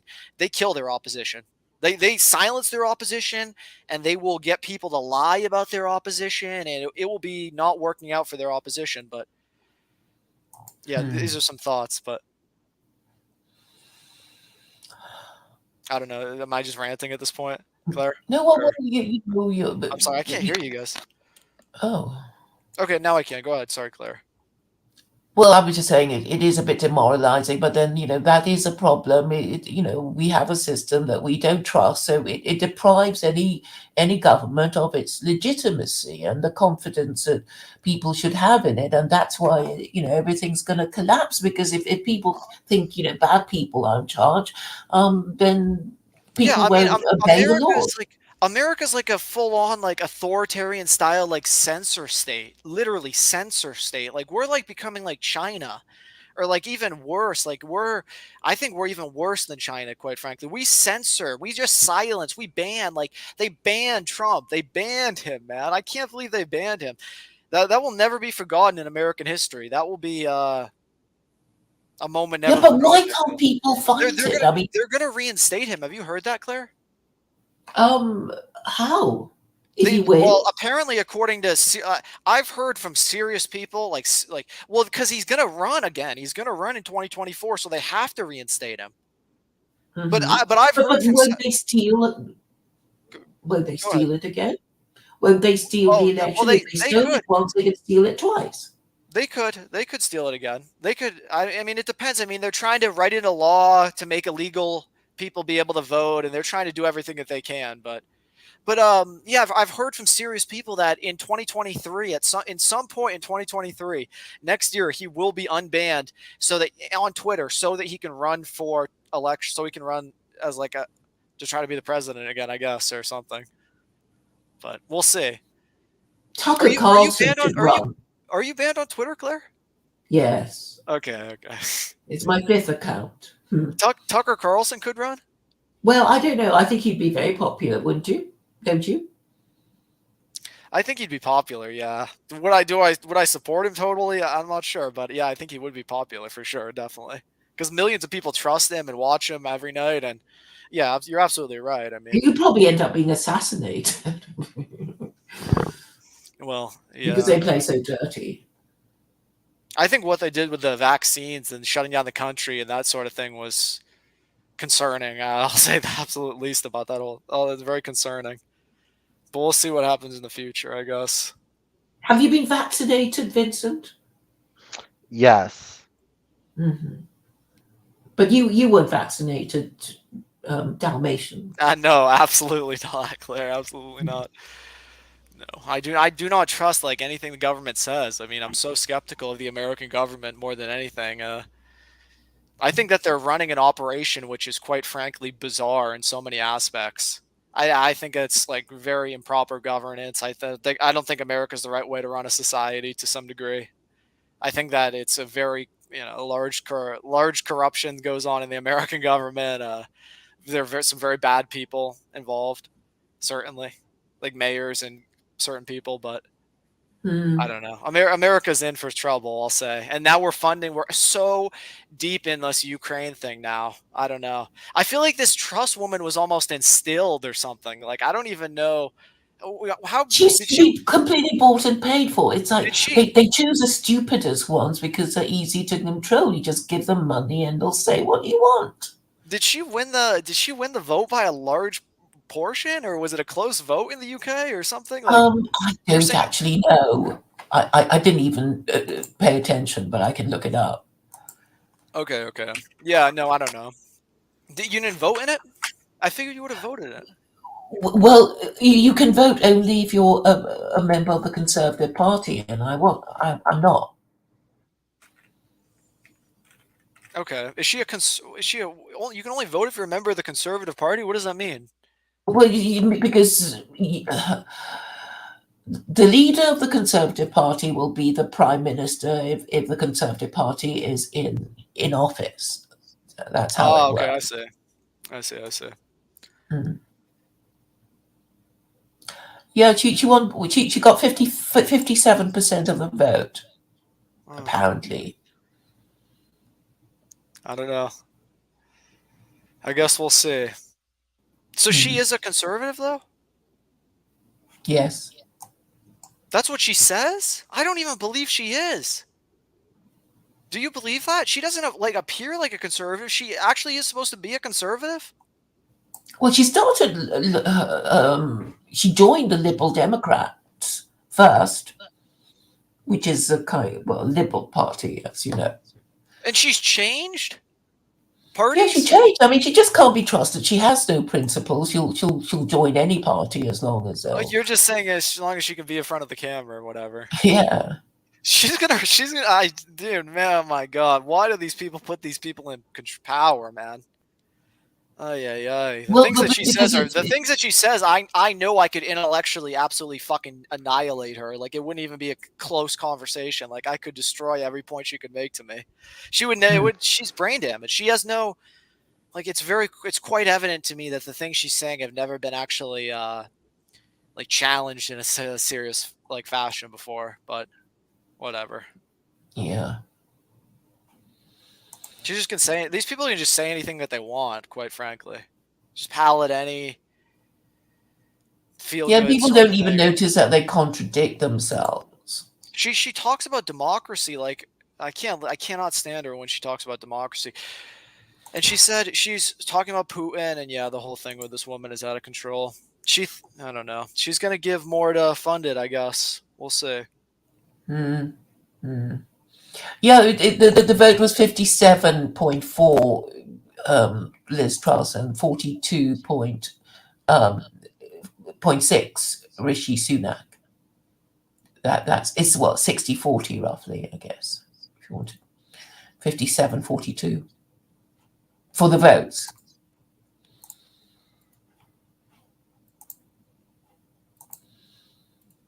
So you're not a Democrat. Well, that's nice to know.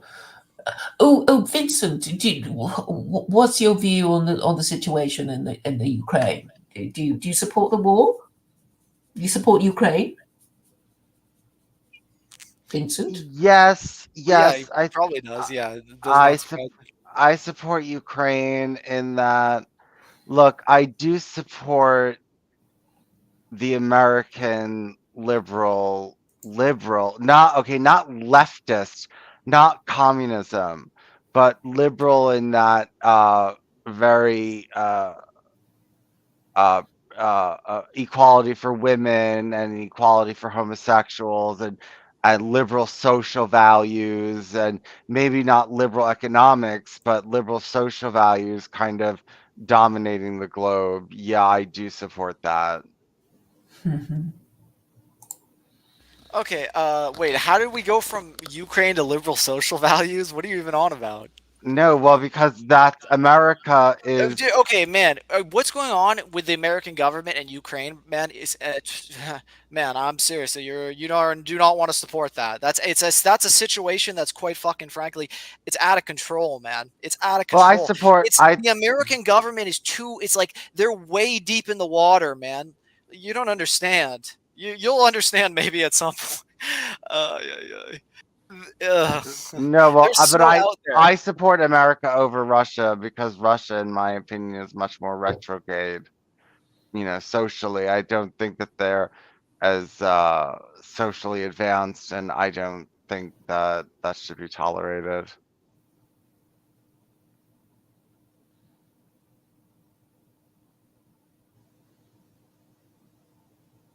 Hello. Sorry, yeah, Yeah. my mic's got like issues. I can barely even. But yeah, no, that's definitely not. You do not want to be supporting them. Seriously, they are out of control. We've given $80 billion. We can't even. We've got people in this country sleeping outside. We've got crime spiking out of control. We've got illegals pouring in. We've got cities that have no infrastructure for the homeless people. It's out of control. This is a country that we're in huge debt. We're in huge trouble. Our roads are like cracking. We've got infrastructure problems. We've got stupid people all over, uneducated populace in like serious ways. Like just scum of the earth people involved in all levels of government and society. Like and so we're not putting our people first when we're funding that. Why is Europe not paying? We're paying $80 billion we paid $80 billion to Ukraine, and Europe's not paying. We've paid like 10 times what Europe's paid. We're not in Europe. We're in America. We do not fund.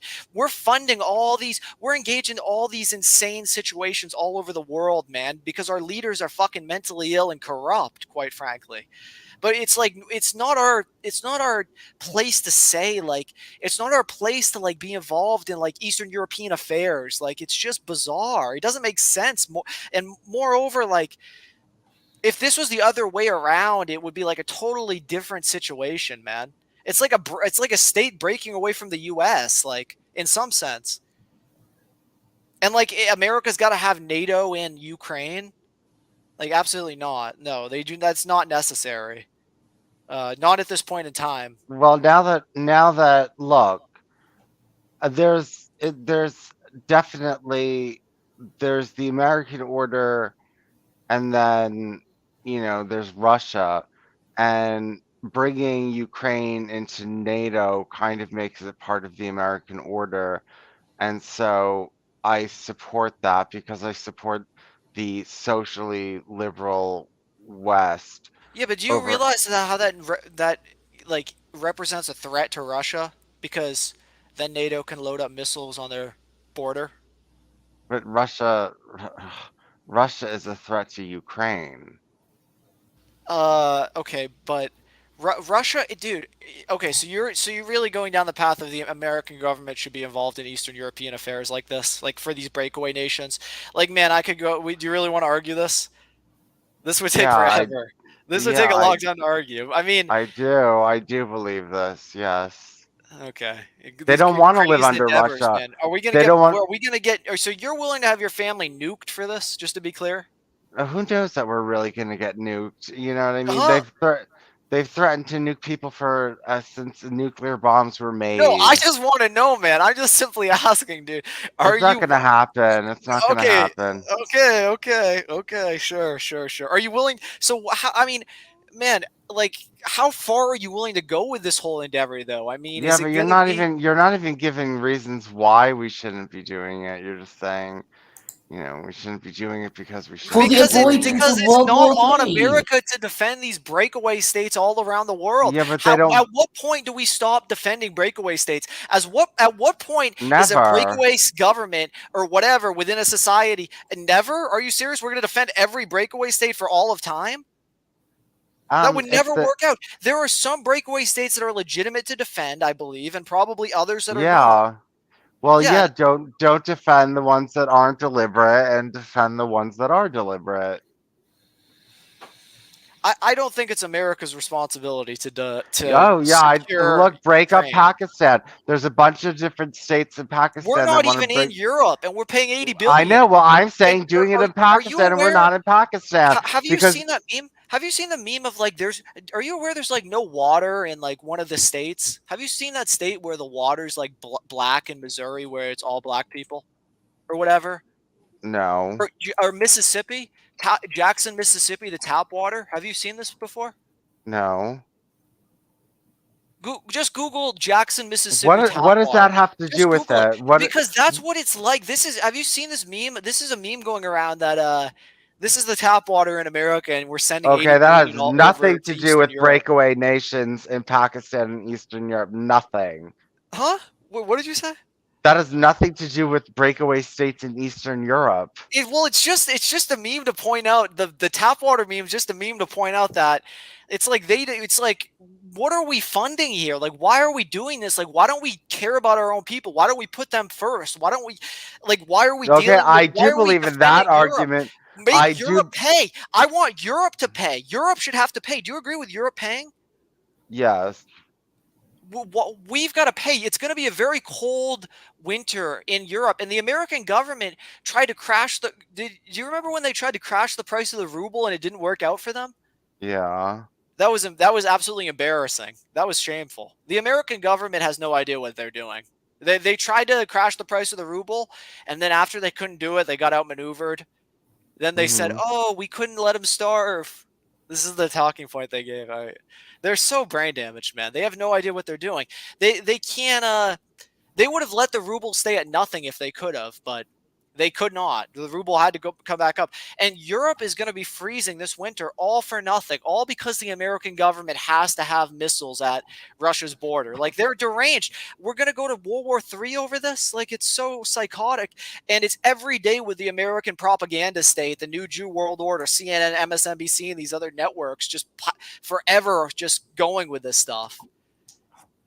It's like, at what point, man? So you tell me the legitimate breakaway states to defend. Well, I think you look. I think we should break up Pakistan. There's a lot of breakaway states that want to destroy Pakistan or that want to break up Pakistan. So break it up. Well, I mean, do you support, for instance, Taiwan? Yeah.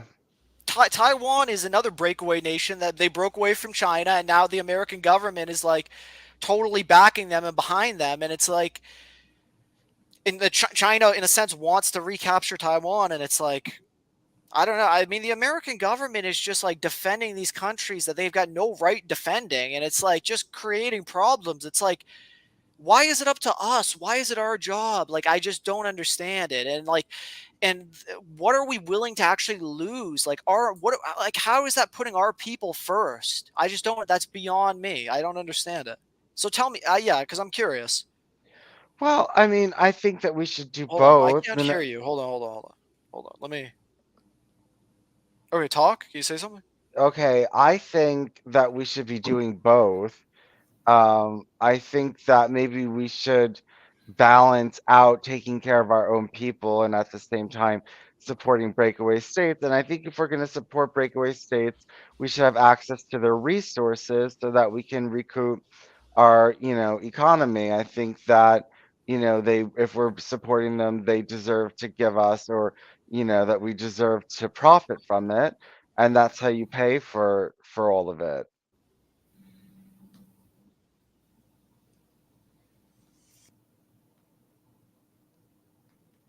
Hello. Yeah, did you hear me? Yeah. So you said basically we're profiting from this somehow or something. We should profit from it. How we're not going to profit from it. We're actually going to lose like majorly from this Well, whole endeavor, man. This is gonna end up with us being. Dude, did you hear use their Putin say? profit. No, use you their when he was talking about resources. the Get their N-word? resources. Let's transfer their. We're defending them, so they owe us their resources. They don't know. They're not going to give us their resources, man. Why? Then we stop defending them. If anything, they're going to join NATO, I guess, and then be just a puppet of the West, just be another tool for the West to use as a threat against Russia. When Ukraine used to be Russia, and now the American government wants to capture it. They don't want to be Russia. Well, I mean, I don't think that that's true at all. I think that they would. I think that certain people maybe they don't want to be part of Russia, but I think that lots of them absolutely would be okay being under Russia's control. And I don't think that they want to go to war over this whole endeavor. And I don't think that they want to necessarily go along with it. I think that it's mostly Ukrainian leadership saying this. I think the people are just suffering either way. I mean, but.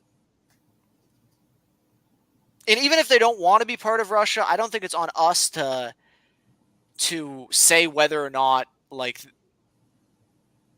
it's not on us to behold that or anything like that. Like, I don't know.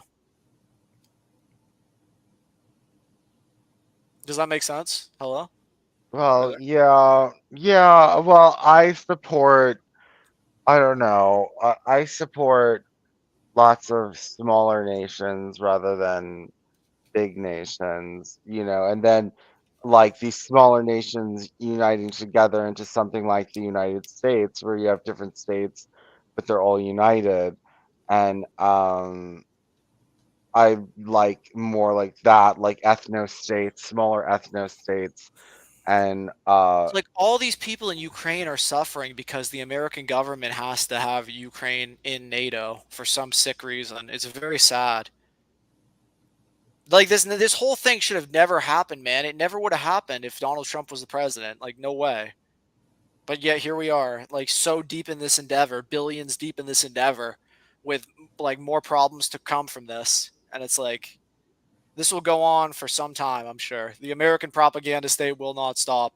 Every single day they push anti-Putin nonsense, and this has just been going on for so long, the misinformation about what's going on there, and like the American government will never admit that they're being outplayed or they're like losing or any of that stuff. It'll never come to fruition until maybe it's too late. I don't know. But I guess we'll see. But yeah, I just don't think it's on us. I don't think, especially when our own people are like suffering. I don't know. Do you understand that worldview? yeah, I do. Okay, I don't know. Claire, do you have anything to say to add to this? Let's see if she's even listening. She might just be. She is. She's listening. 100%. She's listening. So you've talked to Claire on stream before? Yeah, before, yeah. Like a long time ago, though, not recently. Is this your stream? Do you stream? Yeah, this is my stream, but my streams got taken down now. I don't have any left. Where do I you mean, stream on? my accounts got taken down from my other. This is my third YouTube account, and it's on Shadowban. Oh, So you're streaming on YouTube? Oh, yeah, okay. Oh, yeah, yeah, yeah. Is this your channel? Let me see. Okay, yeah, it is. 21 subscribers. I'm on Shadowban. Here, get my videos here. Shadowban. And then you link your blog spot. Okay, your Shadowban. What does that even mean? that that means that they're hiding my videos on YouTube. What the? What are you saying, man? About the Noahide laws and stuff like that. Don't speak about those no hide laws. That's anti-Semitic, isn't it? Yeah.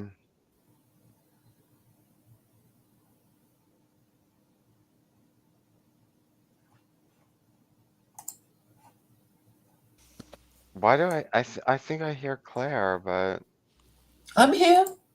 How do you feel about illegal aliens, man? These illegal people that come in, man. You said they're Latino. Man, this government's insane, man. The American government is such a failure of an operation. It's a dystopian society with a criminal, insane, senile government. It's like the whole nation's like ran on fraud, man. It's like dystopian in all aspects. Like the government doesn't know how to produce good outcomes or good things for the people. They fail. They're like allowing for mass wrongdoing to happen. I don't know. But you said you voted for Trump, so I don't know. You're okay, I guess. yeah, I did. I did vote for Trump. So you but- kind of understand what I'm saying there in a sense. Well, yeah, but my reason for voting for Trump was Islam. Excuse me. I Okay, I yeah. wanted to fight Islam. I got you. Sure. That's good. Wait, are you against Israel? You're for Israel? No, I'm against Israel. Oh, but Israel's against Islam, no? Not when it comes to Noahide law. No, the Muslims and the Jews, the Orthodox Jews, are in league together with Noahide law and the Noahides. Okay. Yeah, that's hard for me to follow, not gonna lie, but okay. Sure. Okay. Yeah, I don't know, Claire. I'm gonna go to my other conversation. I didn't mean to just like hop in here and whatever, but this was fun to Mhm. talk to you guys. I'll say you guys are both very smart. I had fun learning about this, honestly. Oh, Well, I'm thanks. glad you had fun. Thank you very much, Claire. Yeah, thank you for your historical knowledge. I know that comes with age. I'm sure that comes with age. Yes. Age and reading. Age and reading. Okay. And Vincent, yeah, nice to meet you, man. Thank Yeah, you. you Thank you for too. talking to me. Yeah. Okay. But yeah, if I ever have any no hide questions, I'll message you somewhere. Okay. Okay. Yeah. Thank you, guys. Yeah. Okay, good luck with your debate with whoever. Yeah, he left. Okay. Oh, that was a Yeah. long stream, unexpectedly. Yeah, he came on and yeah, he did. That was interesting. Um, not a lot. He did answer. He did. He did answer or did ask some, questions. Well, But he he was was very, engaged and interested, which is better than the usual yeah, kind of response we get. yeah. He seemed, a lot of everyone. I don't know. I'm just so shocked.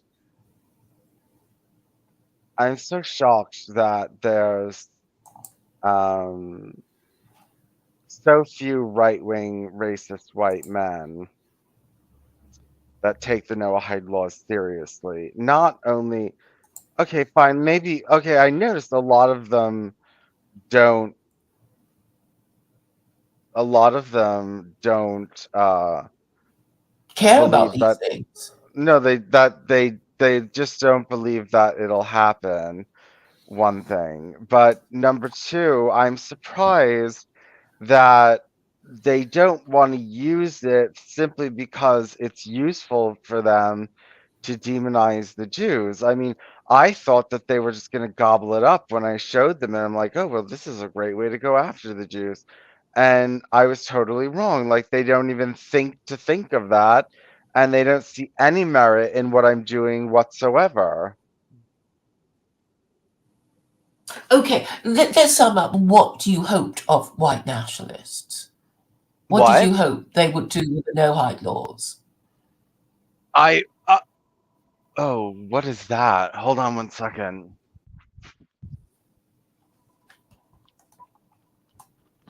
Hold on.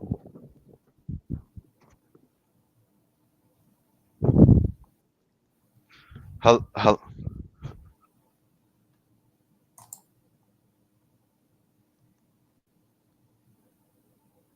Hello? Yes, I'm here. Sorry, one second. Okay, thank you. Okay. Okay. Okay. Okay. Bye.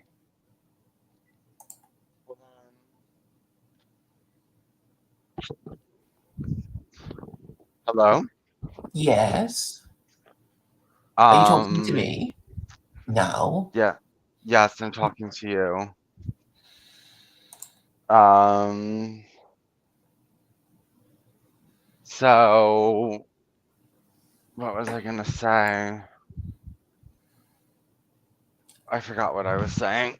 What were we We were talking? talking about white nationalists and how they couldn't see the point of Oh, what you were doing. yeah, Um, they can't see the point of it. They can't see the point of what I'm doing. and how would what you're doing be helpful to them? Well, it helps the Jews look bad, right? Oh, because they want to behead Gentiles, which is your thing. Yes. But they don't take it seriously because they know, yeah, they just can't see it happening within their lifetime, so they're not bothered. No. Okay. Okay. I Well, I think it's mean, very it is a bit remote. I think it's very stupid to allow little things like this to just kindle and burn and smolder and light and rise in fire. Like, I think that's a very stupid way of dealing with it. Well, I suppose they just can't see what they're supposed to do with it. Just defeat it, just to go against it. I mean, I know how to go against it. Well, they because they're not opposed to anti-idolatry, anti-blasphemy, anti-homosexuality, so it doesn't really offend them, but it really offends me, so that's why I know how to fight it. I mean, they would never think to be like, oh, let's defend idolatry and blasphemy and homosexuality. You know, they don't know what's wrong with it. That's why they're going to join it, because there's nothing wrong with it to them. Yeah, because I mean, the whole point of them is that they sound fair enough. I mean, that is the thing. So the first five laws are fair enough. People can see, you know, that there should be laws against murder, theft, sexual offences, eating animal while it's still alive, and see the point of having a court and legal system.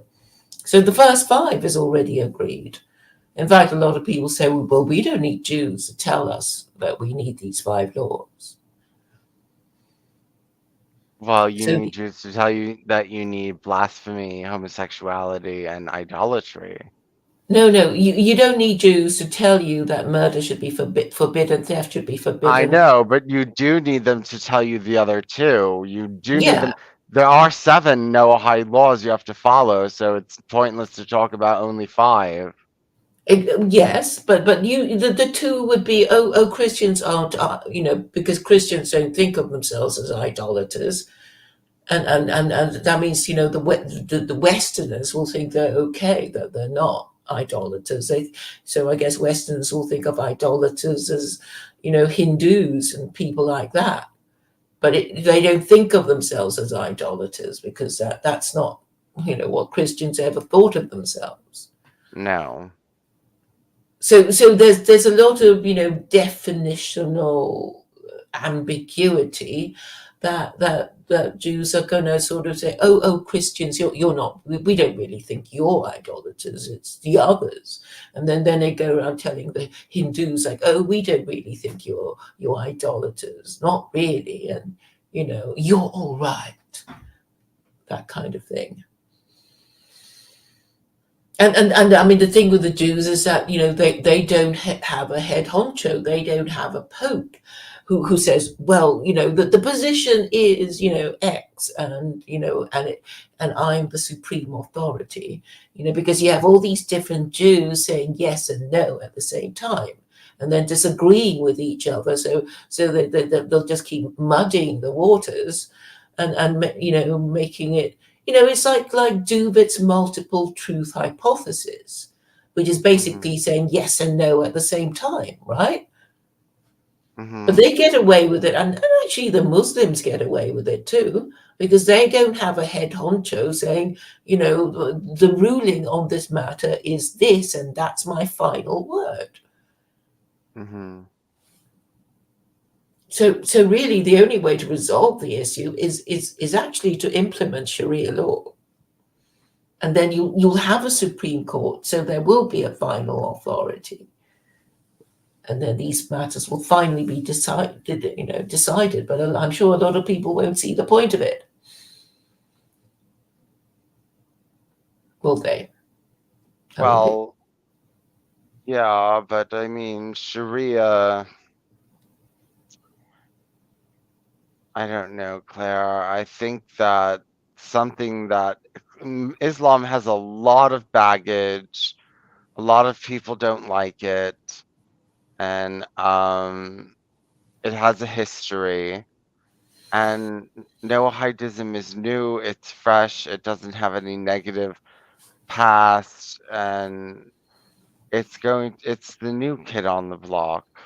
I know, but the Muslims will say, "Hey, why? You don't like Jews. You can't trust these laws. Trust us. We've got this book. At least our book is complete and revealed, and these Noahide laws. Well, we're not really sure. The rules are a bit. There will be a conflict at at some stage, even if things go the way I want them to go. Because there'll be people say, "Oh, let's go Noahide," and then there'll be the Muslims that say, "Well, use the Quran."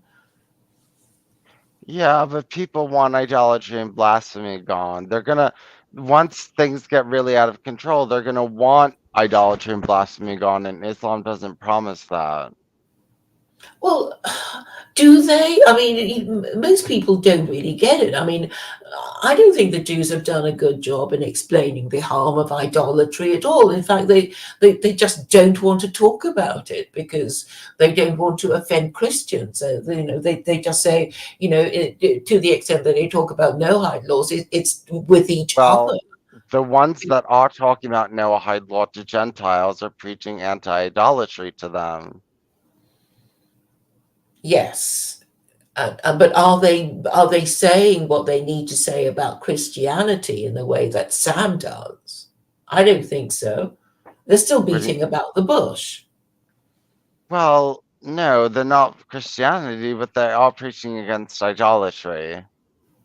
Yeah, but I suppose idolatry is that everybody thinks somebody else is an idolater, but not themselves. I mean, isn't that the situation? Everybody thinks they understand what idolatry means, and they don't think they're guilty of it, but somebody else is. But I don't think they really understand it because it's actually very nuanced. I mean, do people understand that Spinoza is technically an idolater? Yeah. Because he basically said the universe and God are the same thing. And for Jews, it's like the moment you think of God as physical or material, you're guilty of it already. Yeah. And a lot of academic Jews, they don't even realize it. I mean, I listened to this Jewish academic, and he's very rabbinical, and he said, "Oh, I don't really know why Spinoza was excommunicated." And it's like, well, I was sitting there thinking, for idolatry, and he didn't get it, and a lot of Jews are, we don't know. The records do not, cite, a precise reason. But I mean, it is idolatry. But I don't know. I just don't think they even know as much these days. And you hear things like, oh, in that synagogue where Spinoza was excommunicated from, they now sell his books because the tourists like it. I mean, Spinoza's books that got him. No, the Torah is nothing like that. For idolatry. Oh, please. I mean, because it's Kabbalah, which ripped off paganism. It's not Torah, it's Kabbalah. That is similar.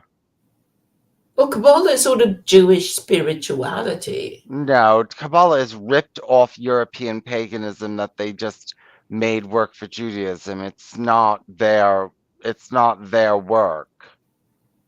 Really? That's the first I've heard of it. It was made in the 13th century. It had nothing. It just came forever after Judaism. It's a very new book. Oh, I didn't know that. Yeah, let's look up Kabbalah in 1906 Jewish Encyclopedia. Okay. But I mean, Kabbalah is not sort of mainstream, is it? I mean, for the ultra Orthodox Jews say you're not supposed to learn about Kabbalah unless if you're under the age of 40 or something like that. I mean, the rabbi that wanted to teach Kabbalah to Gentiles apparently was attacked by other Jews because they felt so strongly about it that Gentiles shouldn't be taught these things, or even and Jews who are immature or whatever, because it was so specialized and esoteric and special and whatever. But anyway, I did a few Kabbalah classes. I mean, I'm sure lots of Jews will say, "Oh, but it's not really the real thing," and whatever. But it's just kind of spiritual stuff about it's kind of like mindfulness and keeping calm and that sort of thing. Yeah, I mean, I don't really know what's in Kabbalah because, I don't really focus on anything else outside the Noahide laws.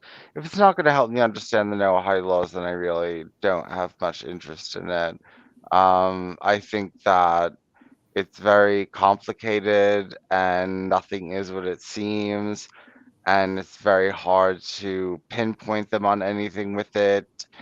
And I think that it's really a quagmire to slip into that if you are involved in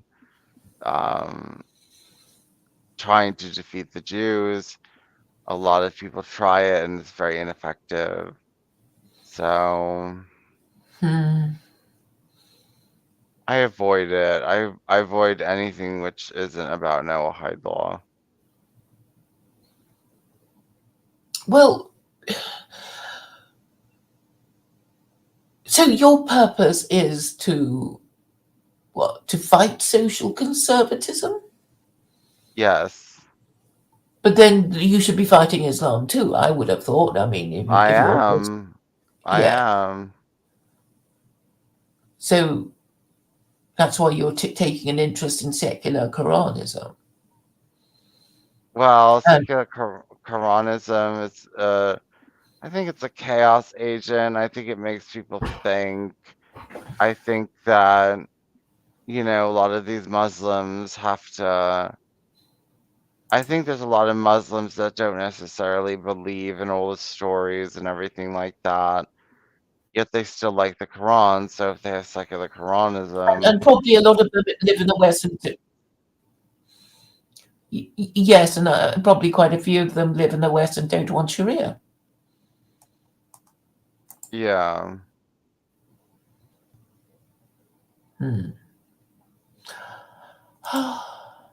All right. Well, this is quite a long stream, hasn't it? Been Yeah. nearly Yeah, 4 hours. I'm getting yes, tired. me too. All right. Well, thanks for having me. Sure. Okay. Okay. Goodbye. Bye bye.